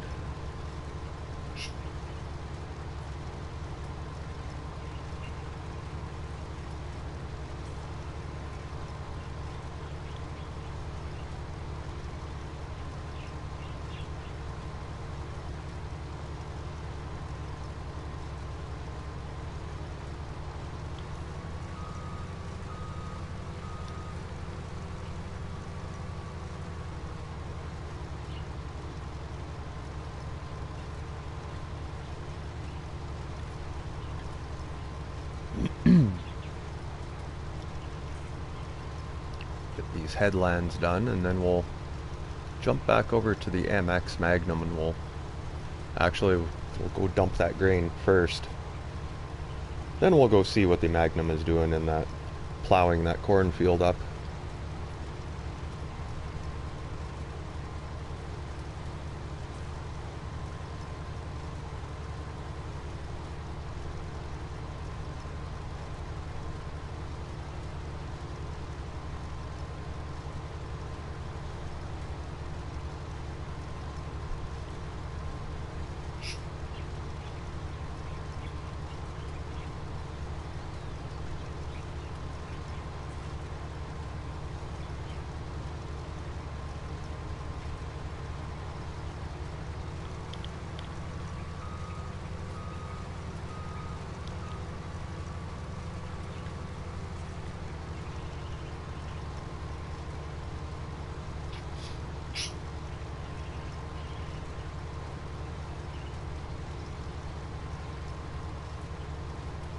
So finally finished watching Netflix series last night.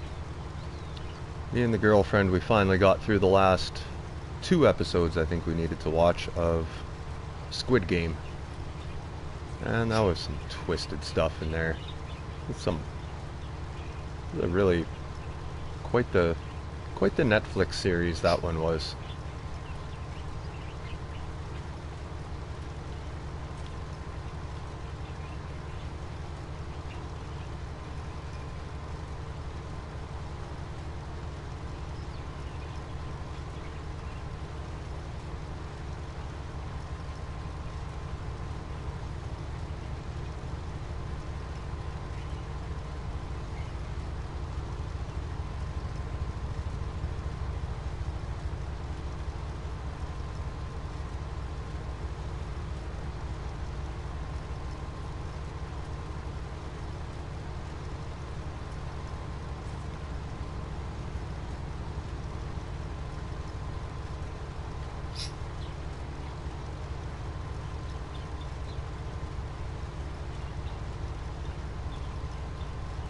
Alright, headlands are done on this field.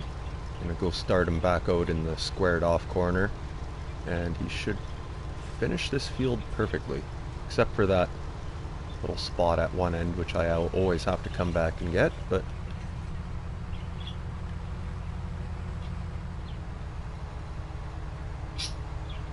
I've found the pattern that works really good for a worker on here. Always get that first trip around the field done, and then you can just start him here, and he will harvest the whole field for you. There.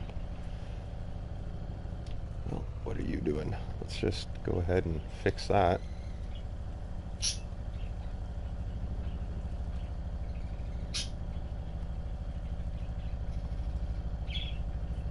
Sweet, this cornfield's almost done plowed now.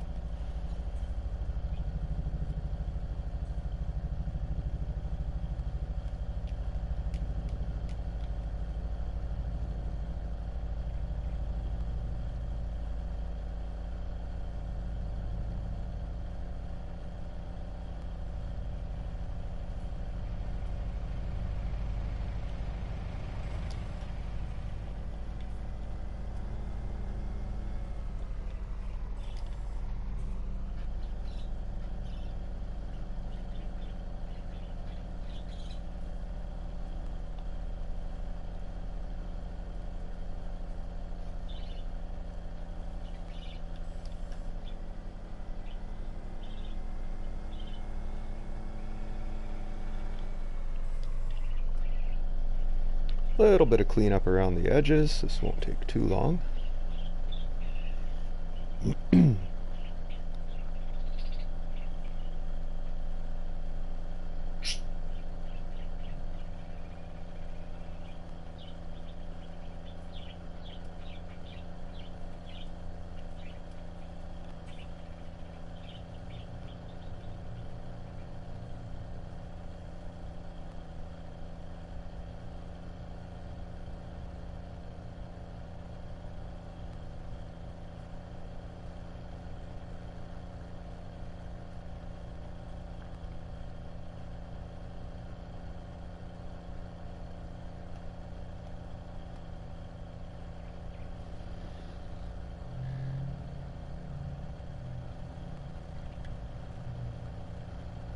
Sweet, just about finished this.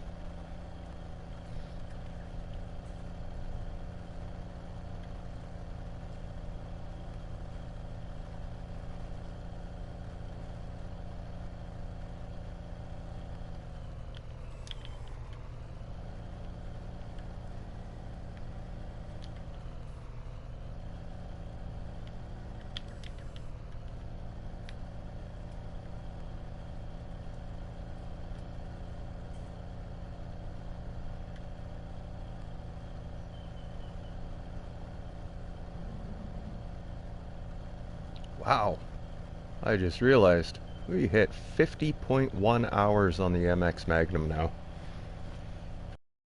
It's been used a lot.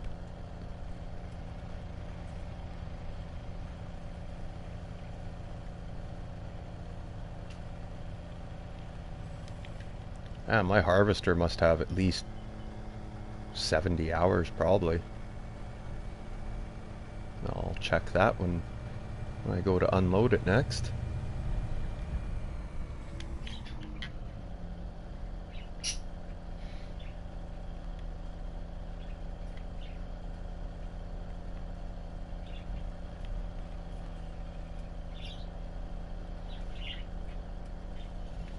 And all of this equipment's going to be here for the duration of my challenge, so it'll be interesting at the end to see how many hours pile up on my most longest purchases, which would be the MX Magnum and the New Holland Harvester. Those have been around since day one.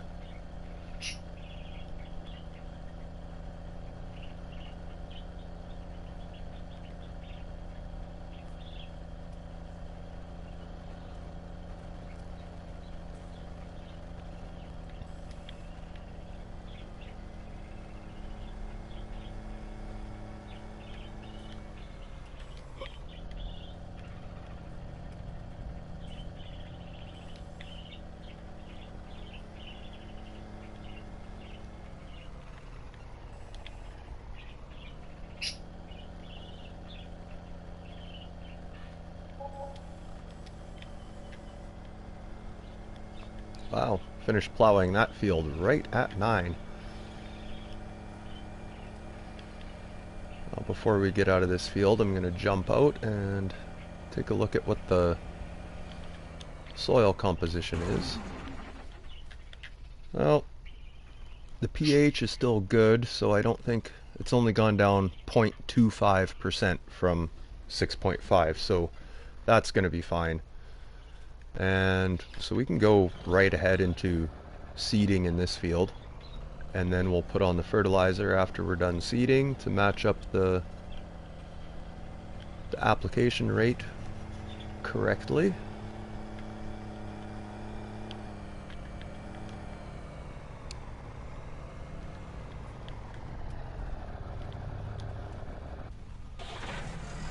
Alright, let's go take this, empty this, get over to that canola field.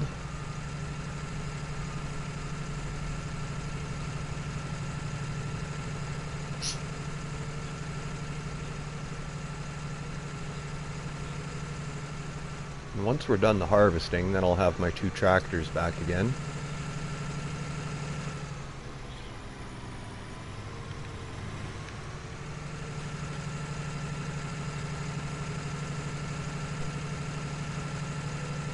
Well, here comes at least another 40,000.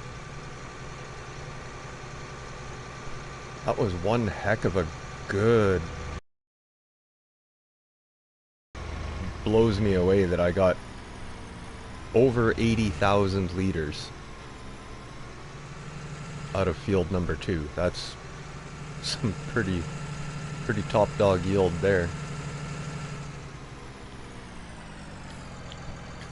Come on, dude.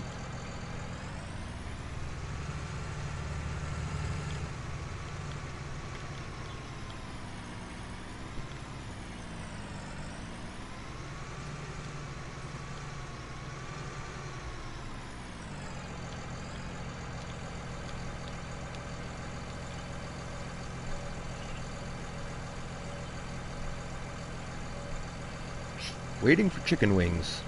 How's it going, Funny Bone? Hey, Groots. Nice of you to stop in. Oh, we'll take a look at the animals here. They're moving along. So, sheep are still down. We only got like 15, 15, 17. So 10, 20, 30, 45, 47 sheep. 10, 20, 30 cows. We got 50, 60, 70, 80, 90, 103 pigs. And like 470 some chickens. So the chickens, I'm not buying anymore. Actually, look at that, they're done. There is no number for the reproduction rate, so chickens are full. I can I could start getting rid of a couple chickens every day now for a little bit of money. So yeah, that's done. Chickens are finished. I'm at 500, so it's basically grinding away on. Probably gonna work on bumping up these pig numbers just a bit more. Well, and those ones they'll come along really fast too. It's the cows and the sheep that are gonna take me probably the longest, so I'm gonna really have to start bumping the numbers up in those two pens.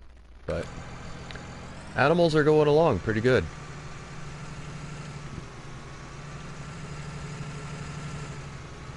I got lots of crop for the pigs to eat, so I've been making a ton of TMR for the cows, even though I don't have many cows. I usually make about 10 loads of total mixed rations per day, so I think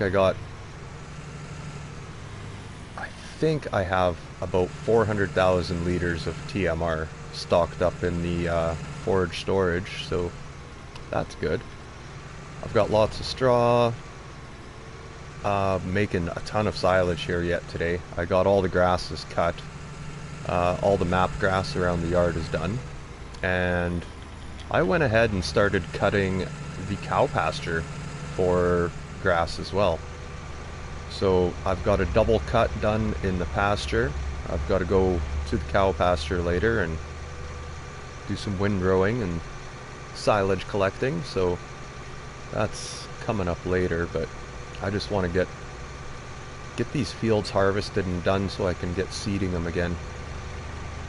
I like to try to have all my fields flipped from seeded to harvested back to seeded in a couple hours in the morning, so that way everything is ready to go the next morning. So that's kind of the way I like looking after my fields.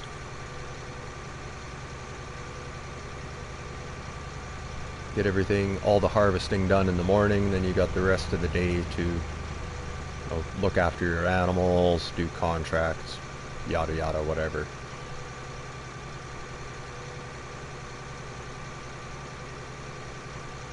There, all that is cut in there. I just need to get back in and do some windrowing.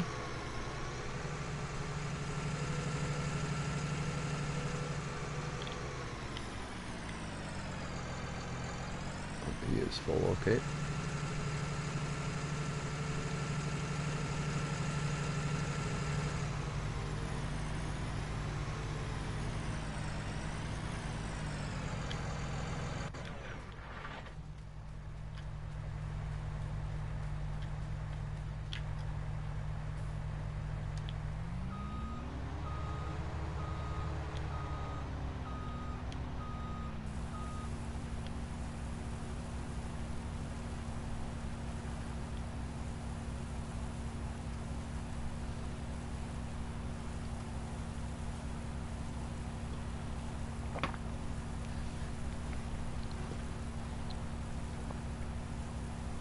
Yep, everything's moving along pretty well.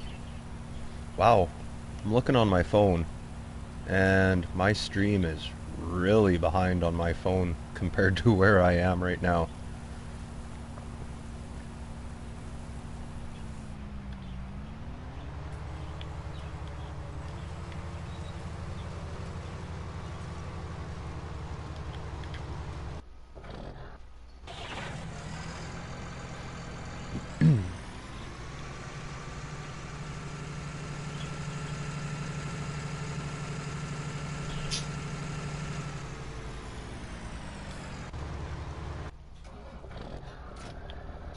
Alright, I think I'm gonna get this seeder hooked up, or the planter. I don't know what to do here now. What I should put in my fields now.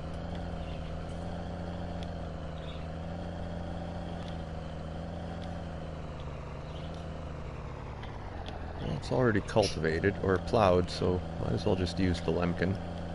I don't need to direct drill.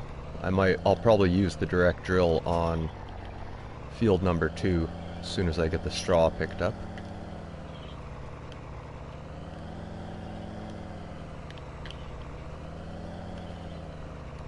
Oh, yeah, so I'm gonna have to fill it.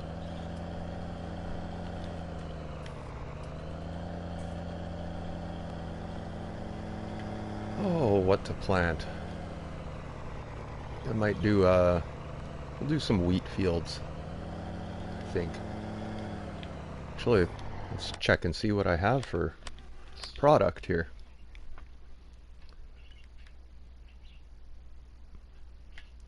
Wheat, nothing. Well, I got 104,000 liters of barley.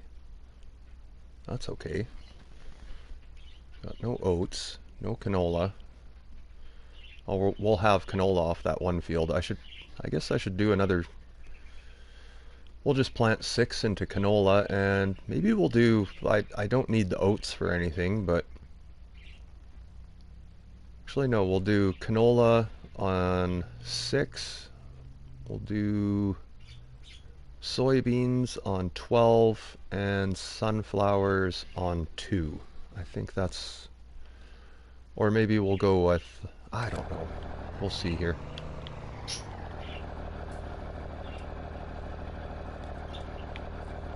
I'm gonna need more canola.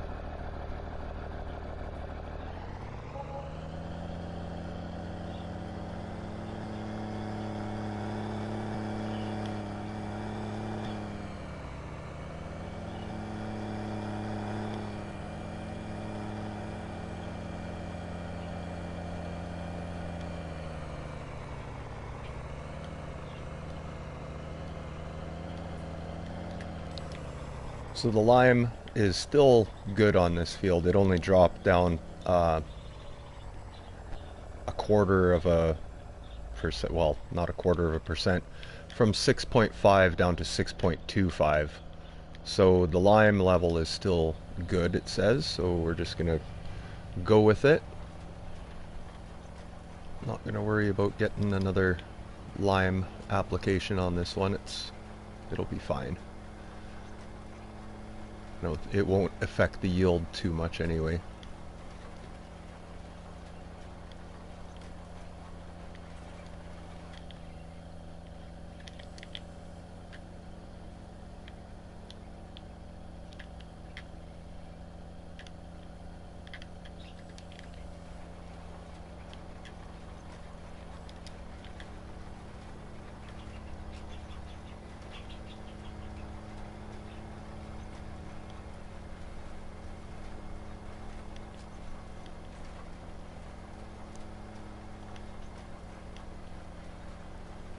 Rip around this with speedy sewing, and then we'll turn the worker loose once I have the headlands made up.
Alright. Worker will go on that. How you doing? Nice.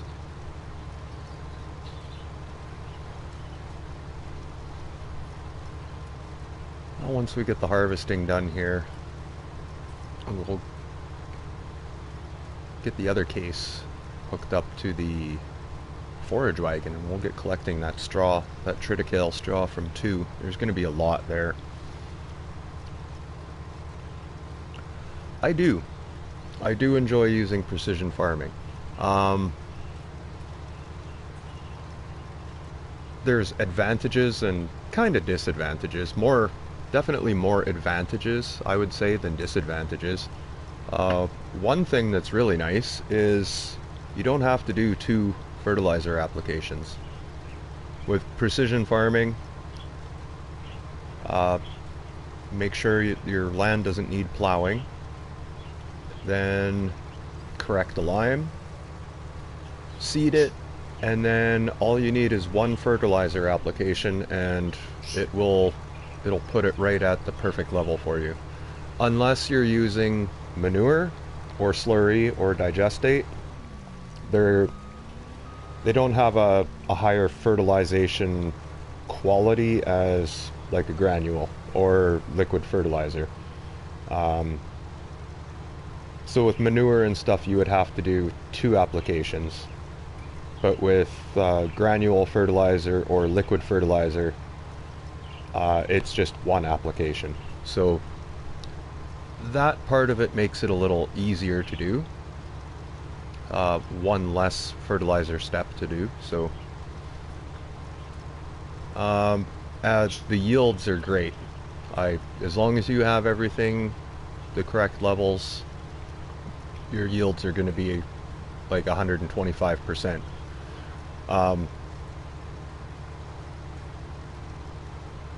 It still works out better than base game. Even if the soil isn't the best quality, it still works out to be a better yield than base game. So it all works out in the long run to be better.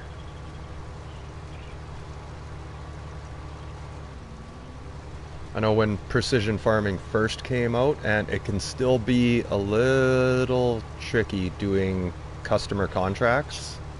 If their field needs plowing and they only have 1 state of fertilizer on it, or no fertilizer on it, it's like I would not even bother trying to harvest that field, because you're gonna have to harvest absolutely everything just to get the contract to complete. Like, I've had it before with precision farming where there was not enough crop in the field to fulfill the contract. So it is kind of be wary of what you're harvesting for contracts anyway. If you're only doing your own fields, then it's perfectly fine.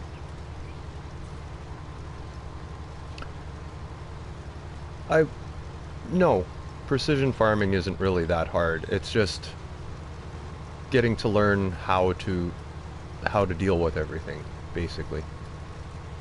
Which we already do base game anyway. Like, if your field needs plowing, you plow it, and when it needs fertilizing, you fertilize it, and if you have lime turned on, when it needs lime, you put the lime on. But the steps are a little bit different. Like, precision farming, you don't need to put that first layer of fertilizer into your field.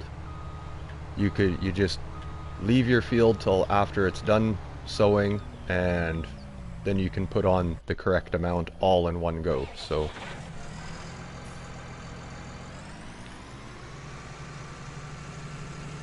there are little tips and tricks, easy ways, harder ways. I don't know. Not harder ways, but I like precision farming. I've gotten it all figured out, so to me it's really easy to me.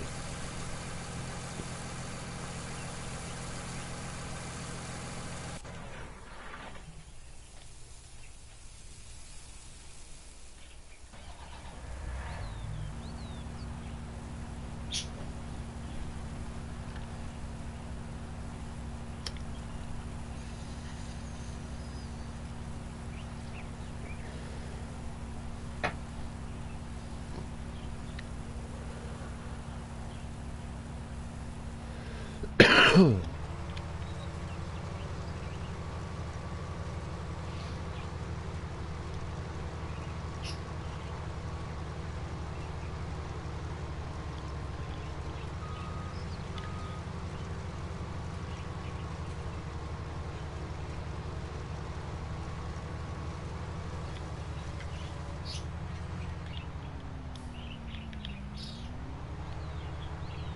one thing I want to check is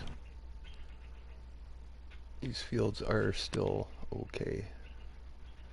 Okay. Um, oh, is that outdated now? Shoot, it kind of looks like it is.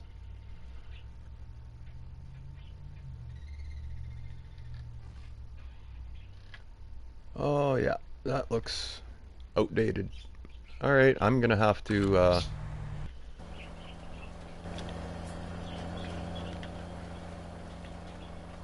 well, it's still showing me the levels and everything, so apparently it can't be outdated yet because I'm still, it still shows me everything.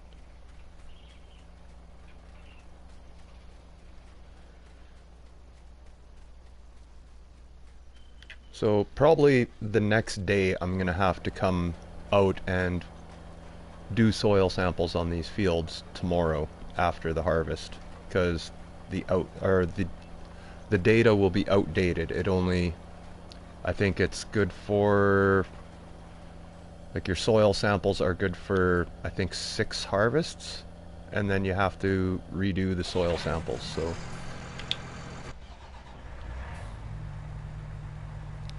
it kind of looks like it's outdated data though on that one screen.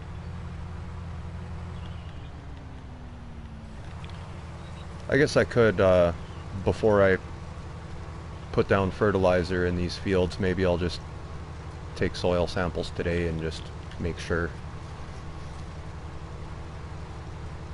It's not going to take long to do soil samples on these 2 smaller fields.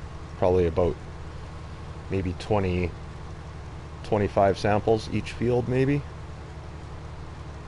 So that might, I'll take about 15 minutes. 15 minutes for each field, and that'll be done. Lots of people think that that's a real pain in the butt, like a big hassle to go through, which I fully understand it can be. Especially if you're doing like really large fields, and it does take a while to get those samples taken, but it's good for like 6 growths of crops. So in the long run, you end up with way more yield, way more product coming out of your field for that little time that it takes you to do soil samples and stuff like that. So in the long run, it's definitely worth it.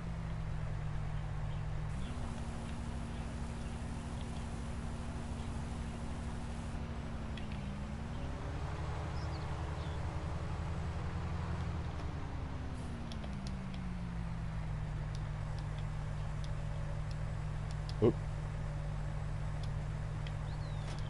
There we go.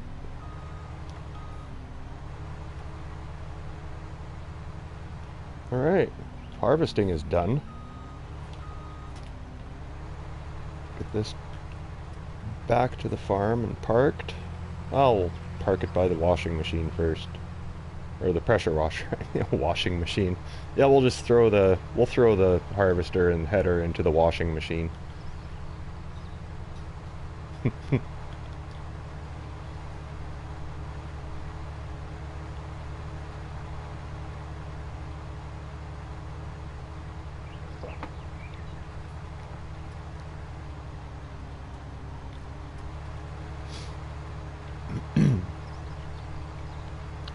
Yeah, some people like precision farming, some people don't.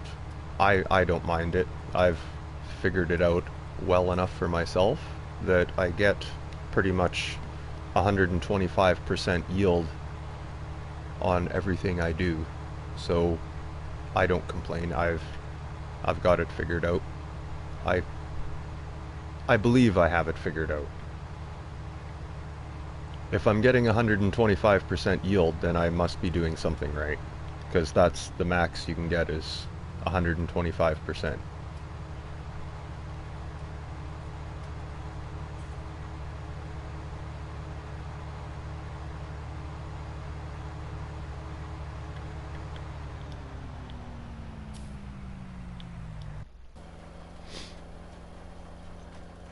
Alright, he's almost done that. I think, yeah, once he's done seeding there, we'll hook up the scout, and we'll redo the soil samples in 6 and 12 anyway. It's not going to hurt. Even if I could get one more harvest out of it before the data's outdated. But to me, on that last look I had, it looks like it's outdated. Like the field color, like the data will fade, I guess you would say, get darker as it goes, and then it finally gets to that point where it's just nothing will show. So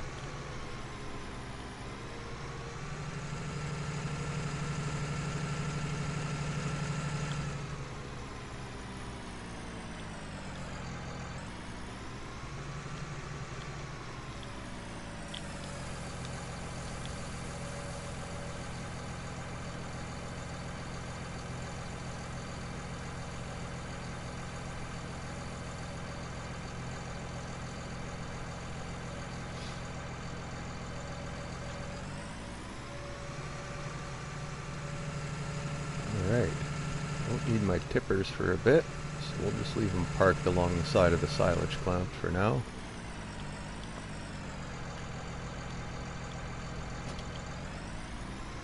And we'll go hit up that forage wagon and start getting that straw, triticale straw from number 2. Boy, that was a really good harvest of triticale. Like, I smashed it out. Field 2 isn't the biggest, but I got over 80,000 liters of triticale out of that field. So you get some pretty bumper crops, definitely, with precision farming on. And I imagine triticale's probably as good as barley or wheat for the yield, so quite line up right there. There we go.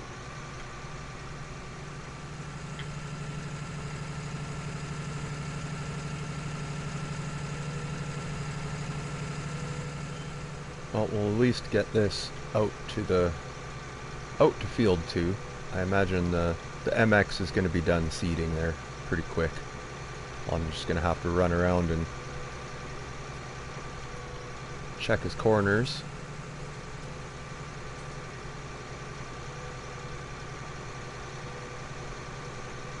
And then we'll get the soil samples done, I think.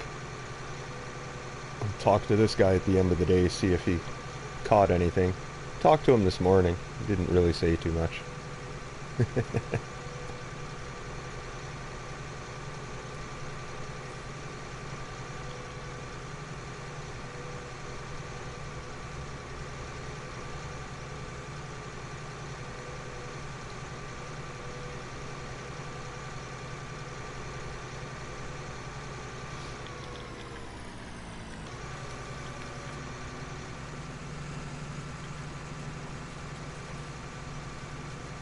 I might as well run this around, get it full anyway, which looks like it's not really going to take too long. Oh my goodness, we're going to get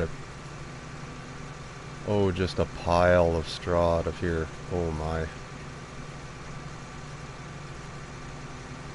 This is almost the time I'm thinking I need a baler.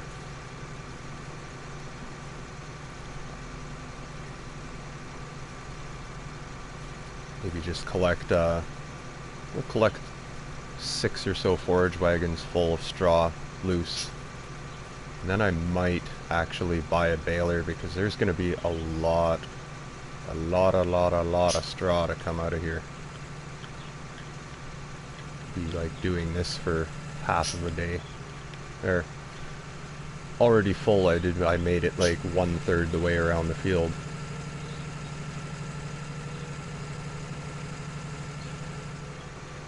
Well, if I had a bigger forage wagon,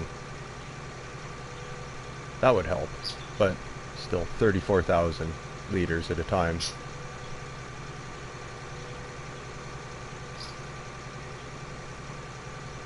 Yeah, I'm going to be hauling straw forever. My goodness. But I don't want to spend that money on a baler. I want to bump up my animal pens here, so I don't know what I'm going to do now.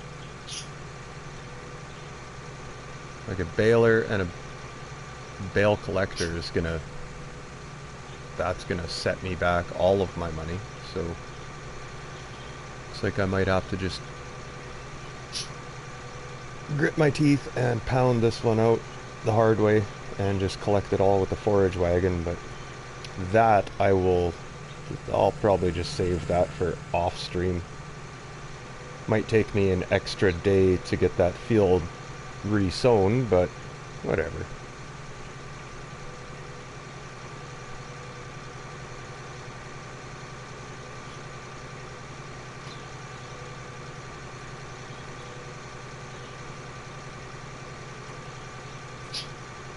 We'll drop this off in one of the mods that I took in this challenge. Love the mod. Missy B's forage storage.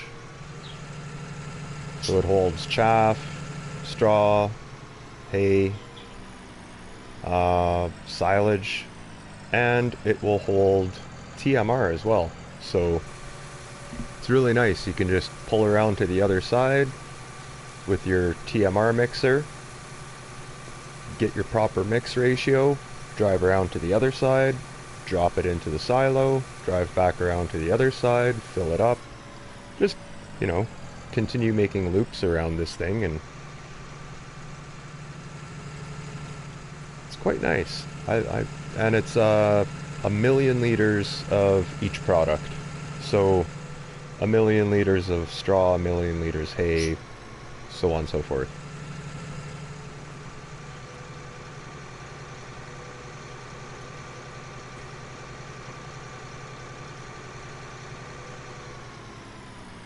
Well, that case should be done. Yeah, he is. Alright, let's go check your ends, your corners. I know there's this little spot to do.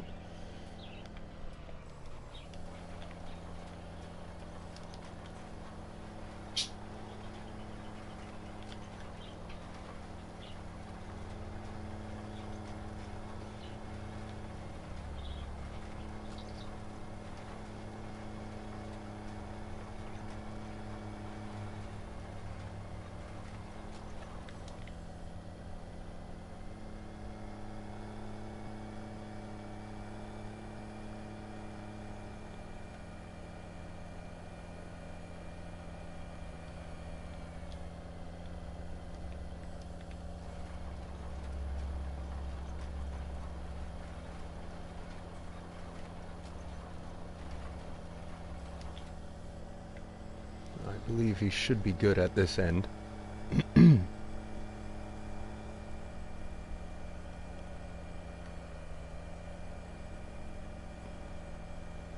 I don't see any spots missing, so there, that's all finished. Whoops. I hate when I do that. We'll grab that scout and do the soil samples here. Bang those out right away. Just because I figure I might as well do them.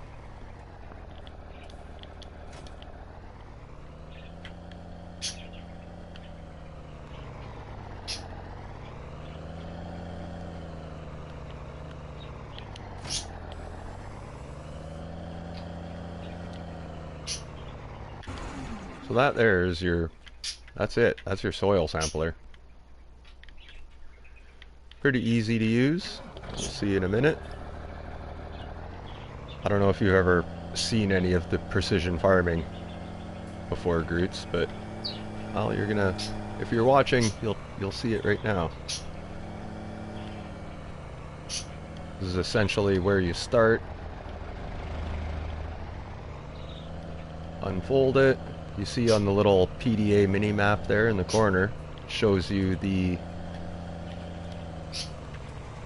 the area around you. I think it does 25-meter circle around you, I think it is. Something like that. Be nice if it was a little bigger, but as you can see, now that soil sample's taken. So it kind of just turns the field like a crimson color for now.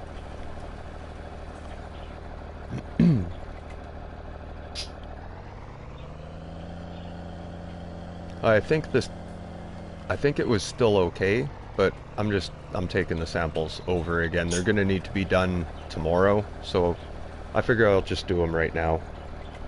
It's not gonna take that long.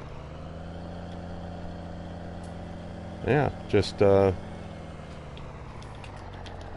around the field and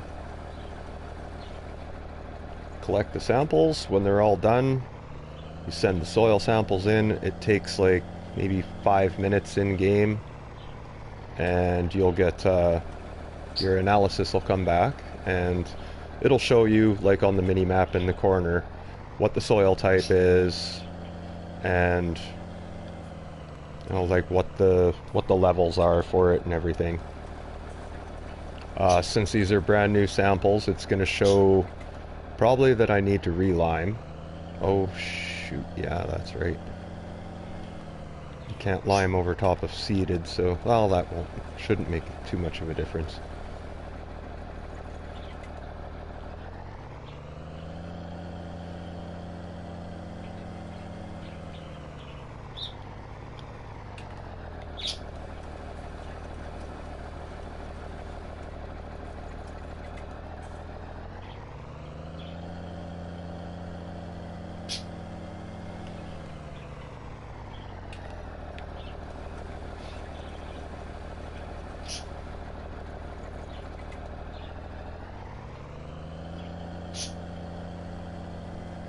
I guess maybe about 10 minutes for a smaller field to zip around and take all the samples, but it's not that bad.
Couple more left to do.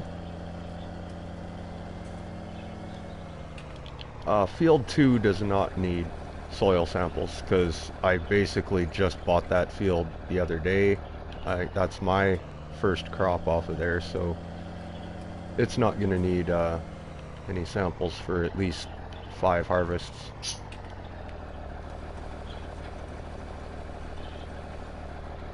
But I believe it was pretty much time on these ones.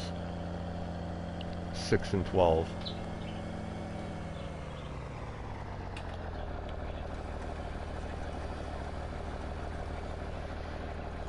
There we go. And one more after this.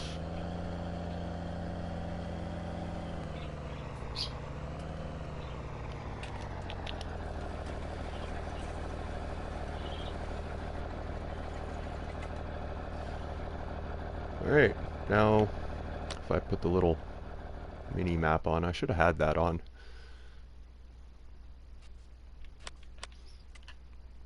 Or the help window.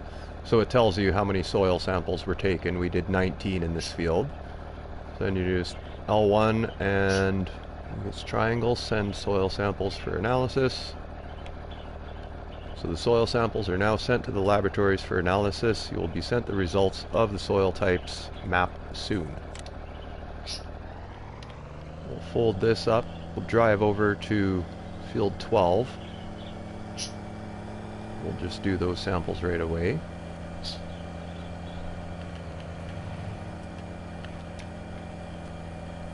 Probably by the time I get to 12, we'll get the analysis back. It only takes a couple minutes, really.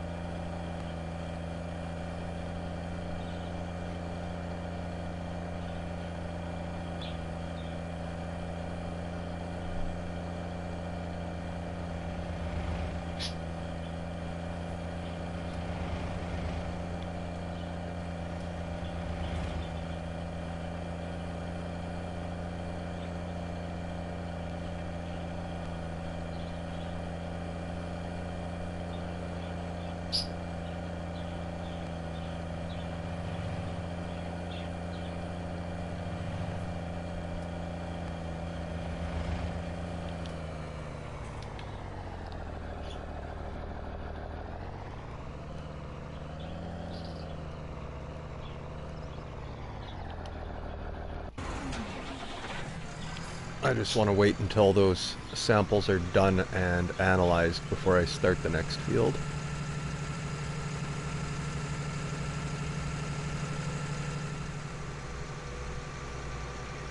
So in the meantime, might as well... Oh, there we go. Soil samples done. Costs you $100 per sample. So there was 19. It cost me $1,900 to get the analysis for that field.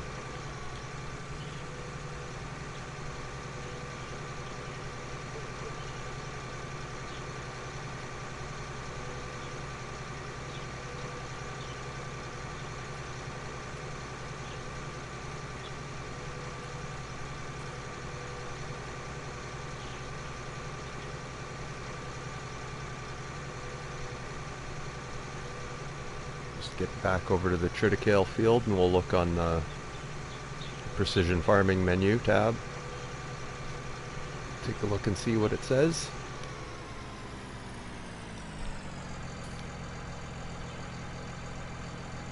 Alright, so go all the way back here. So there's your... Wow, that really looks spotty in there. So that's the nitrogen level of that analyzed field. As you can tell, this field over here is really dark. It looks like outdated data. That's why I'm taking the soil samples. Because yeah, it doesn't show any nitrogen or anything, so I need the... Yeah, good thing I was doing this. So anyway, that's your nitrogen on the field. There's nothing on there. pH looks still really good from last time, so I'm not going to have to adjust that. Basically, all I need to do is come back to 6 and put on a fertilizer application, and it will be finished. We'll come over here, we'll do the soil samples. I'm going to direct drill this field. Maybe look at the lime if it needs. I don't think it should. Oh, no.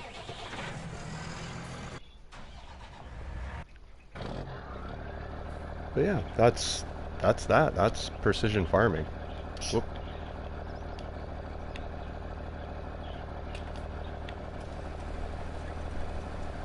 So we'll redo these ones. Take soil samples in 12.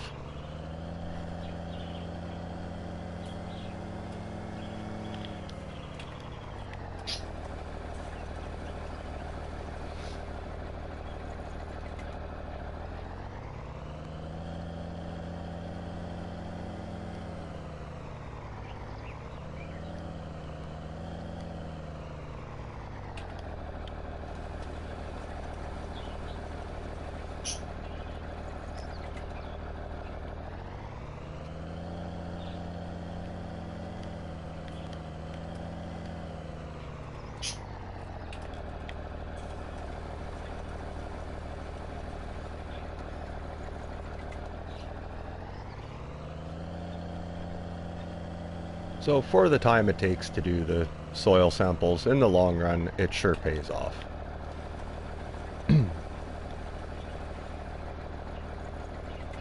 And like I said, it's a little slight bit easier when, because if you're using granule fertilizer, you're only going to need one application and it's going to make it the perfect levels for the field. So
there, so 15 samples for this one.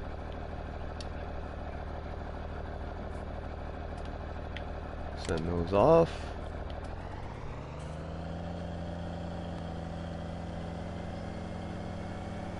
Now, probably by the time I get back to the yard, drop off the soil sampler, hook up to the direct drill, fill it up, get back out here, I will have the analysis for that field.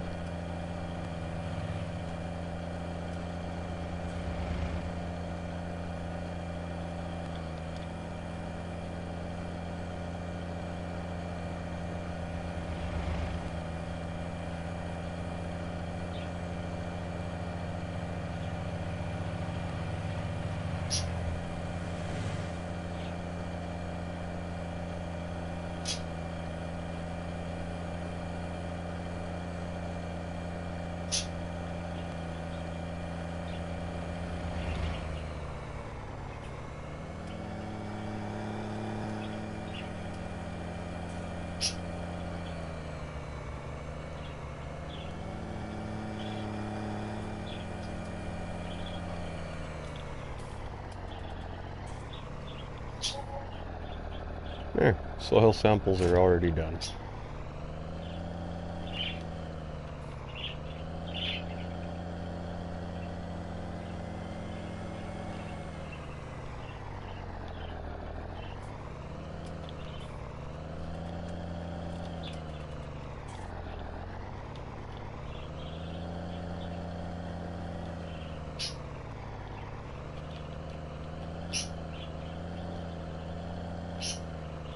Wait a minute. What the? Okay, where is it? Should be in this. Thought I had parked it in here.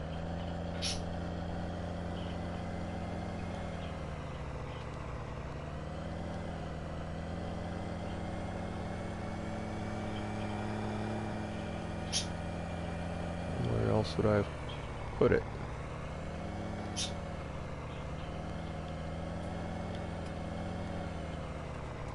Oh, there it is. Oh yeah, that's right. I wanted to park it in the other shed, but it's actually a little bit too tall and it was hooking on the roof. That's why it's in here. Yeah, I better fill this up too.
Wow, yeah, my stream is really delayed on my phone.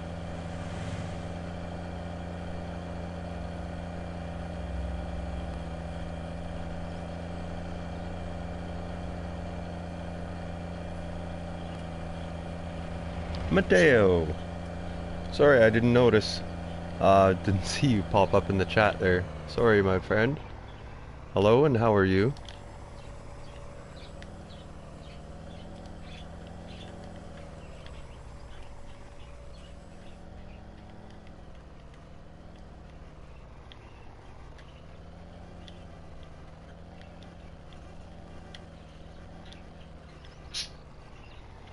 Alright, so we got...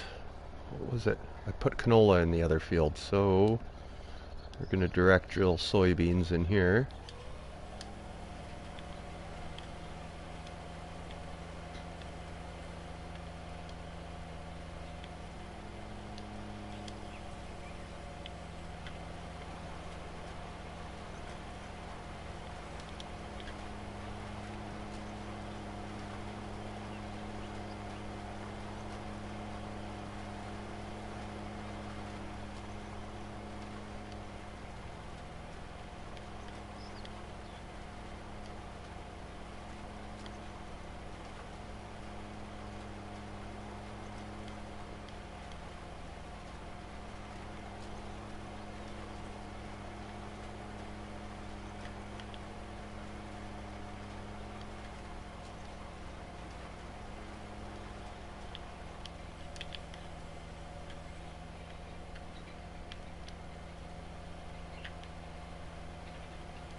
Right, these headlands done.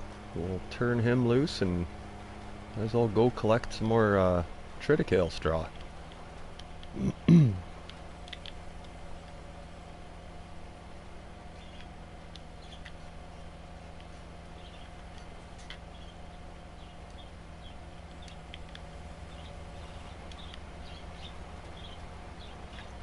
Alright, worker is set.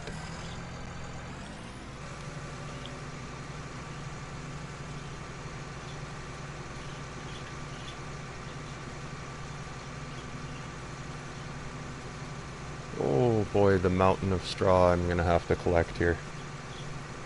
This is gonna take me a while anyway.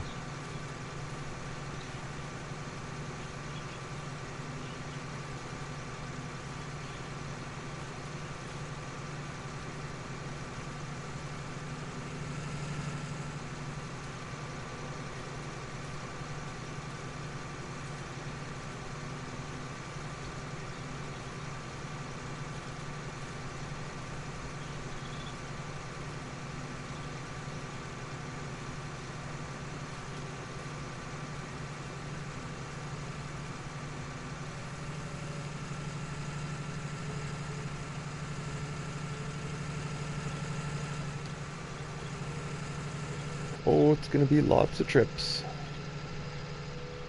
I'll hunker down in the cab for a while.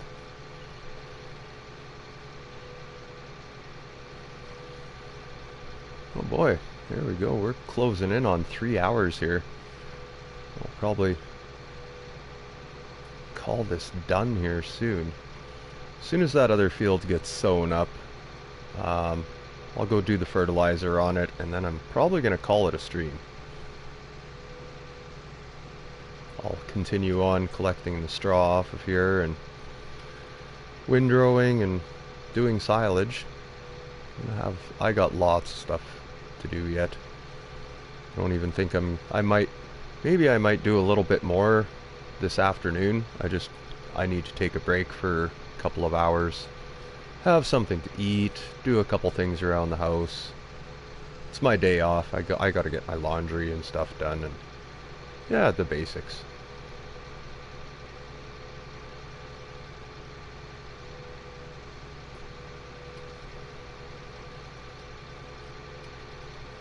So I might come back, do another stream a little bit this afternoon, which would be probably like 3 o'clock my time, maybe.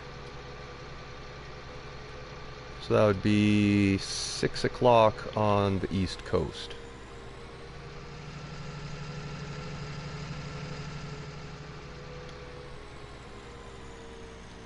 Four o'clock Central.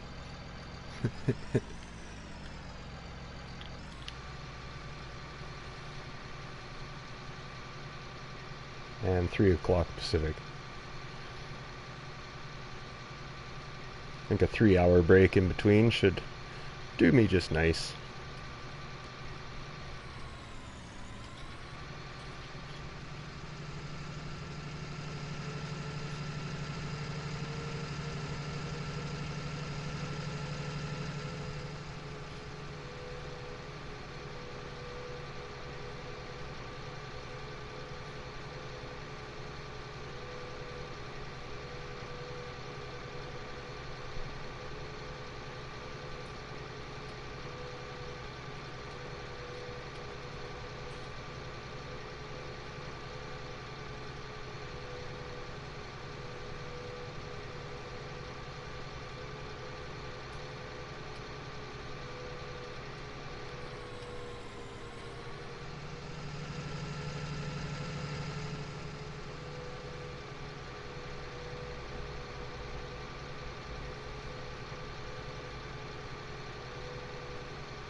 You're able to change the name of the sell point?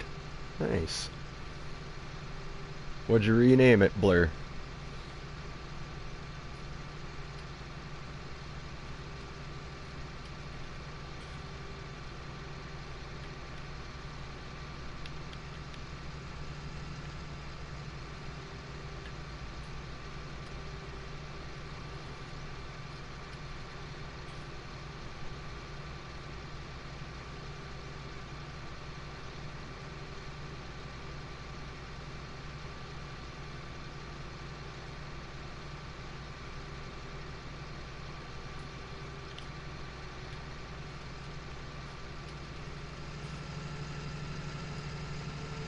Oh, tons and tons and tons of triticale straw out here. My goodness.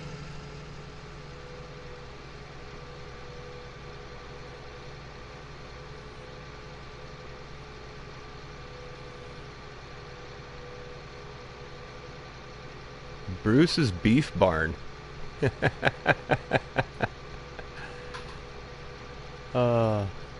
That's pretty good.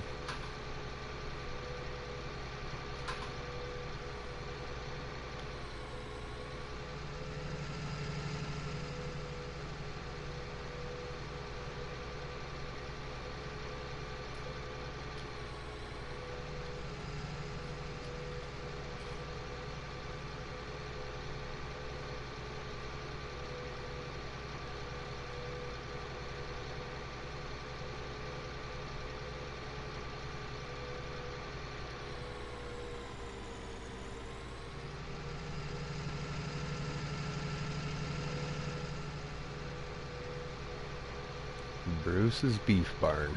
That's a pretty good one.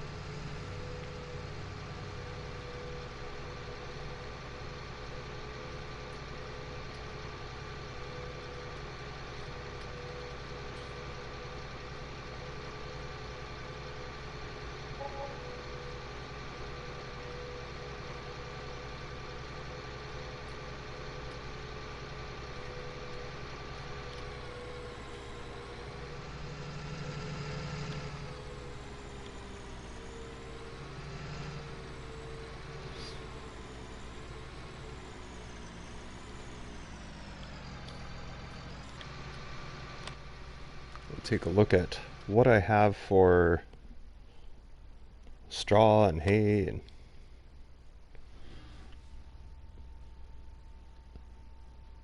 well, we got 350,000 liters of straw, 60,000 liters of hay. We still got 86,000 liters of silage.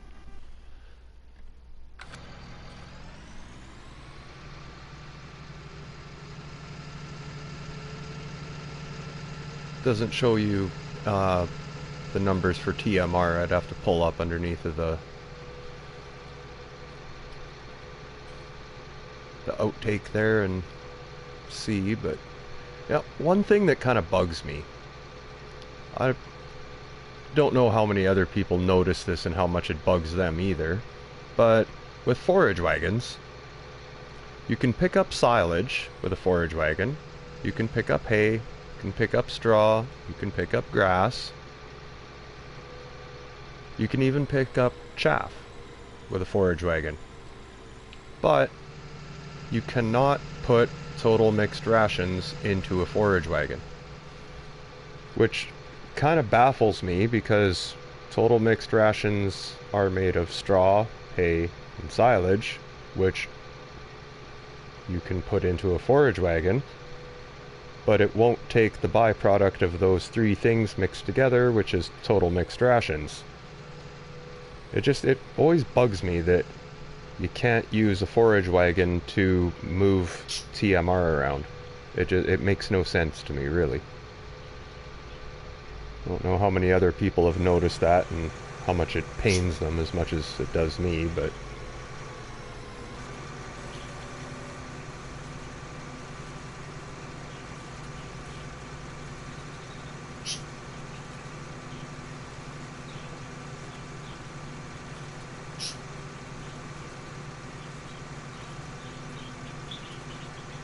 God, that forage wagon fills up fast. Got a ton of triticale straw.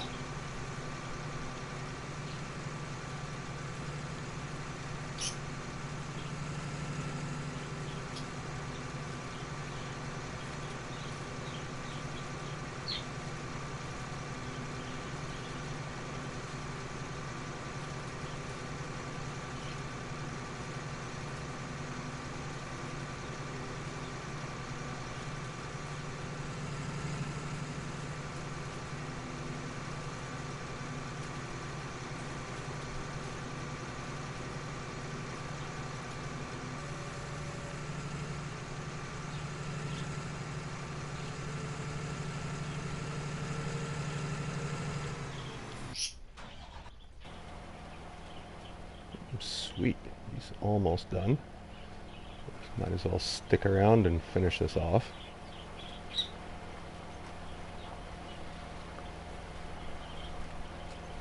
Stick around, finish this off, save up my game, and yeah, I think I'll come back for a little bit of an afternoon stream as well, just to get some more content in on the channel today.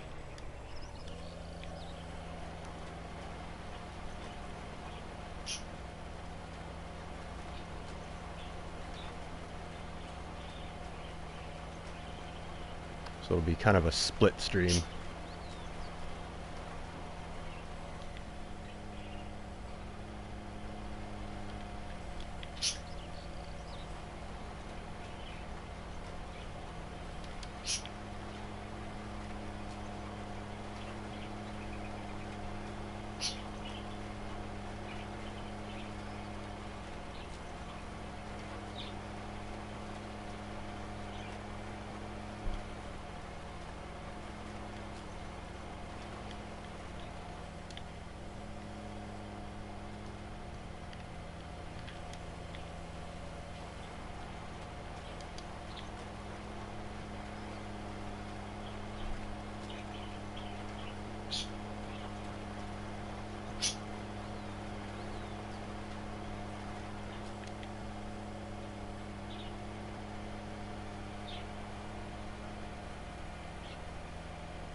There, that's all done. Except for my field number 2, but I still got a crap load of straw to get taken in.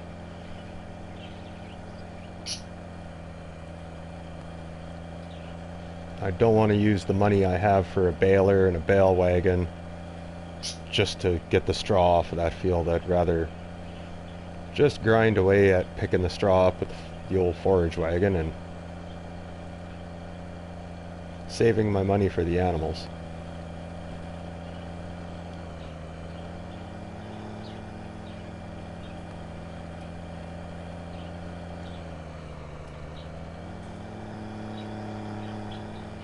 But we'll get this parked up over here, ready to wash.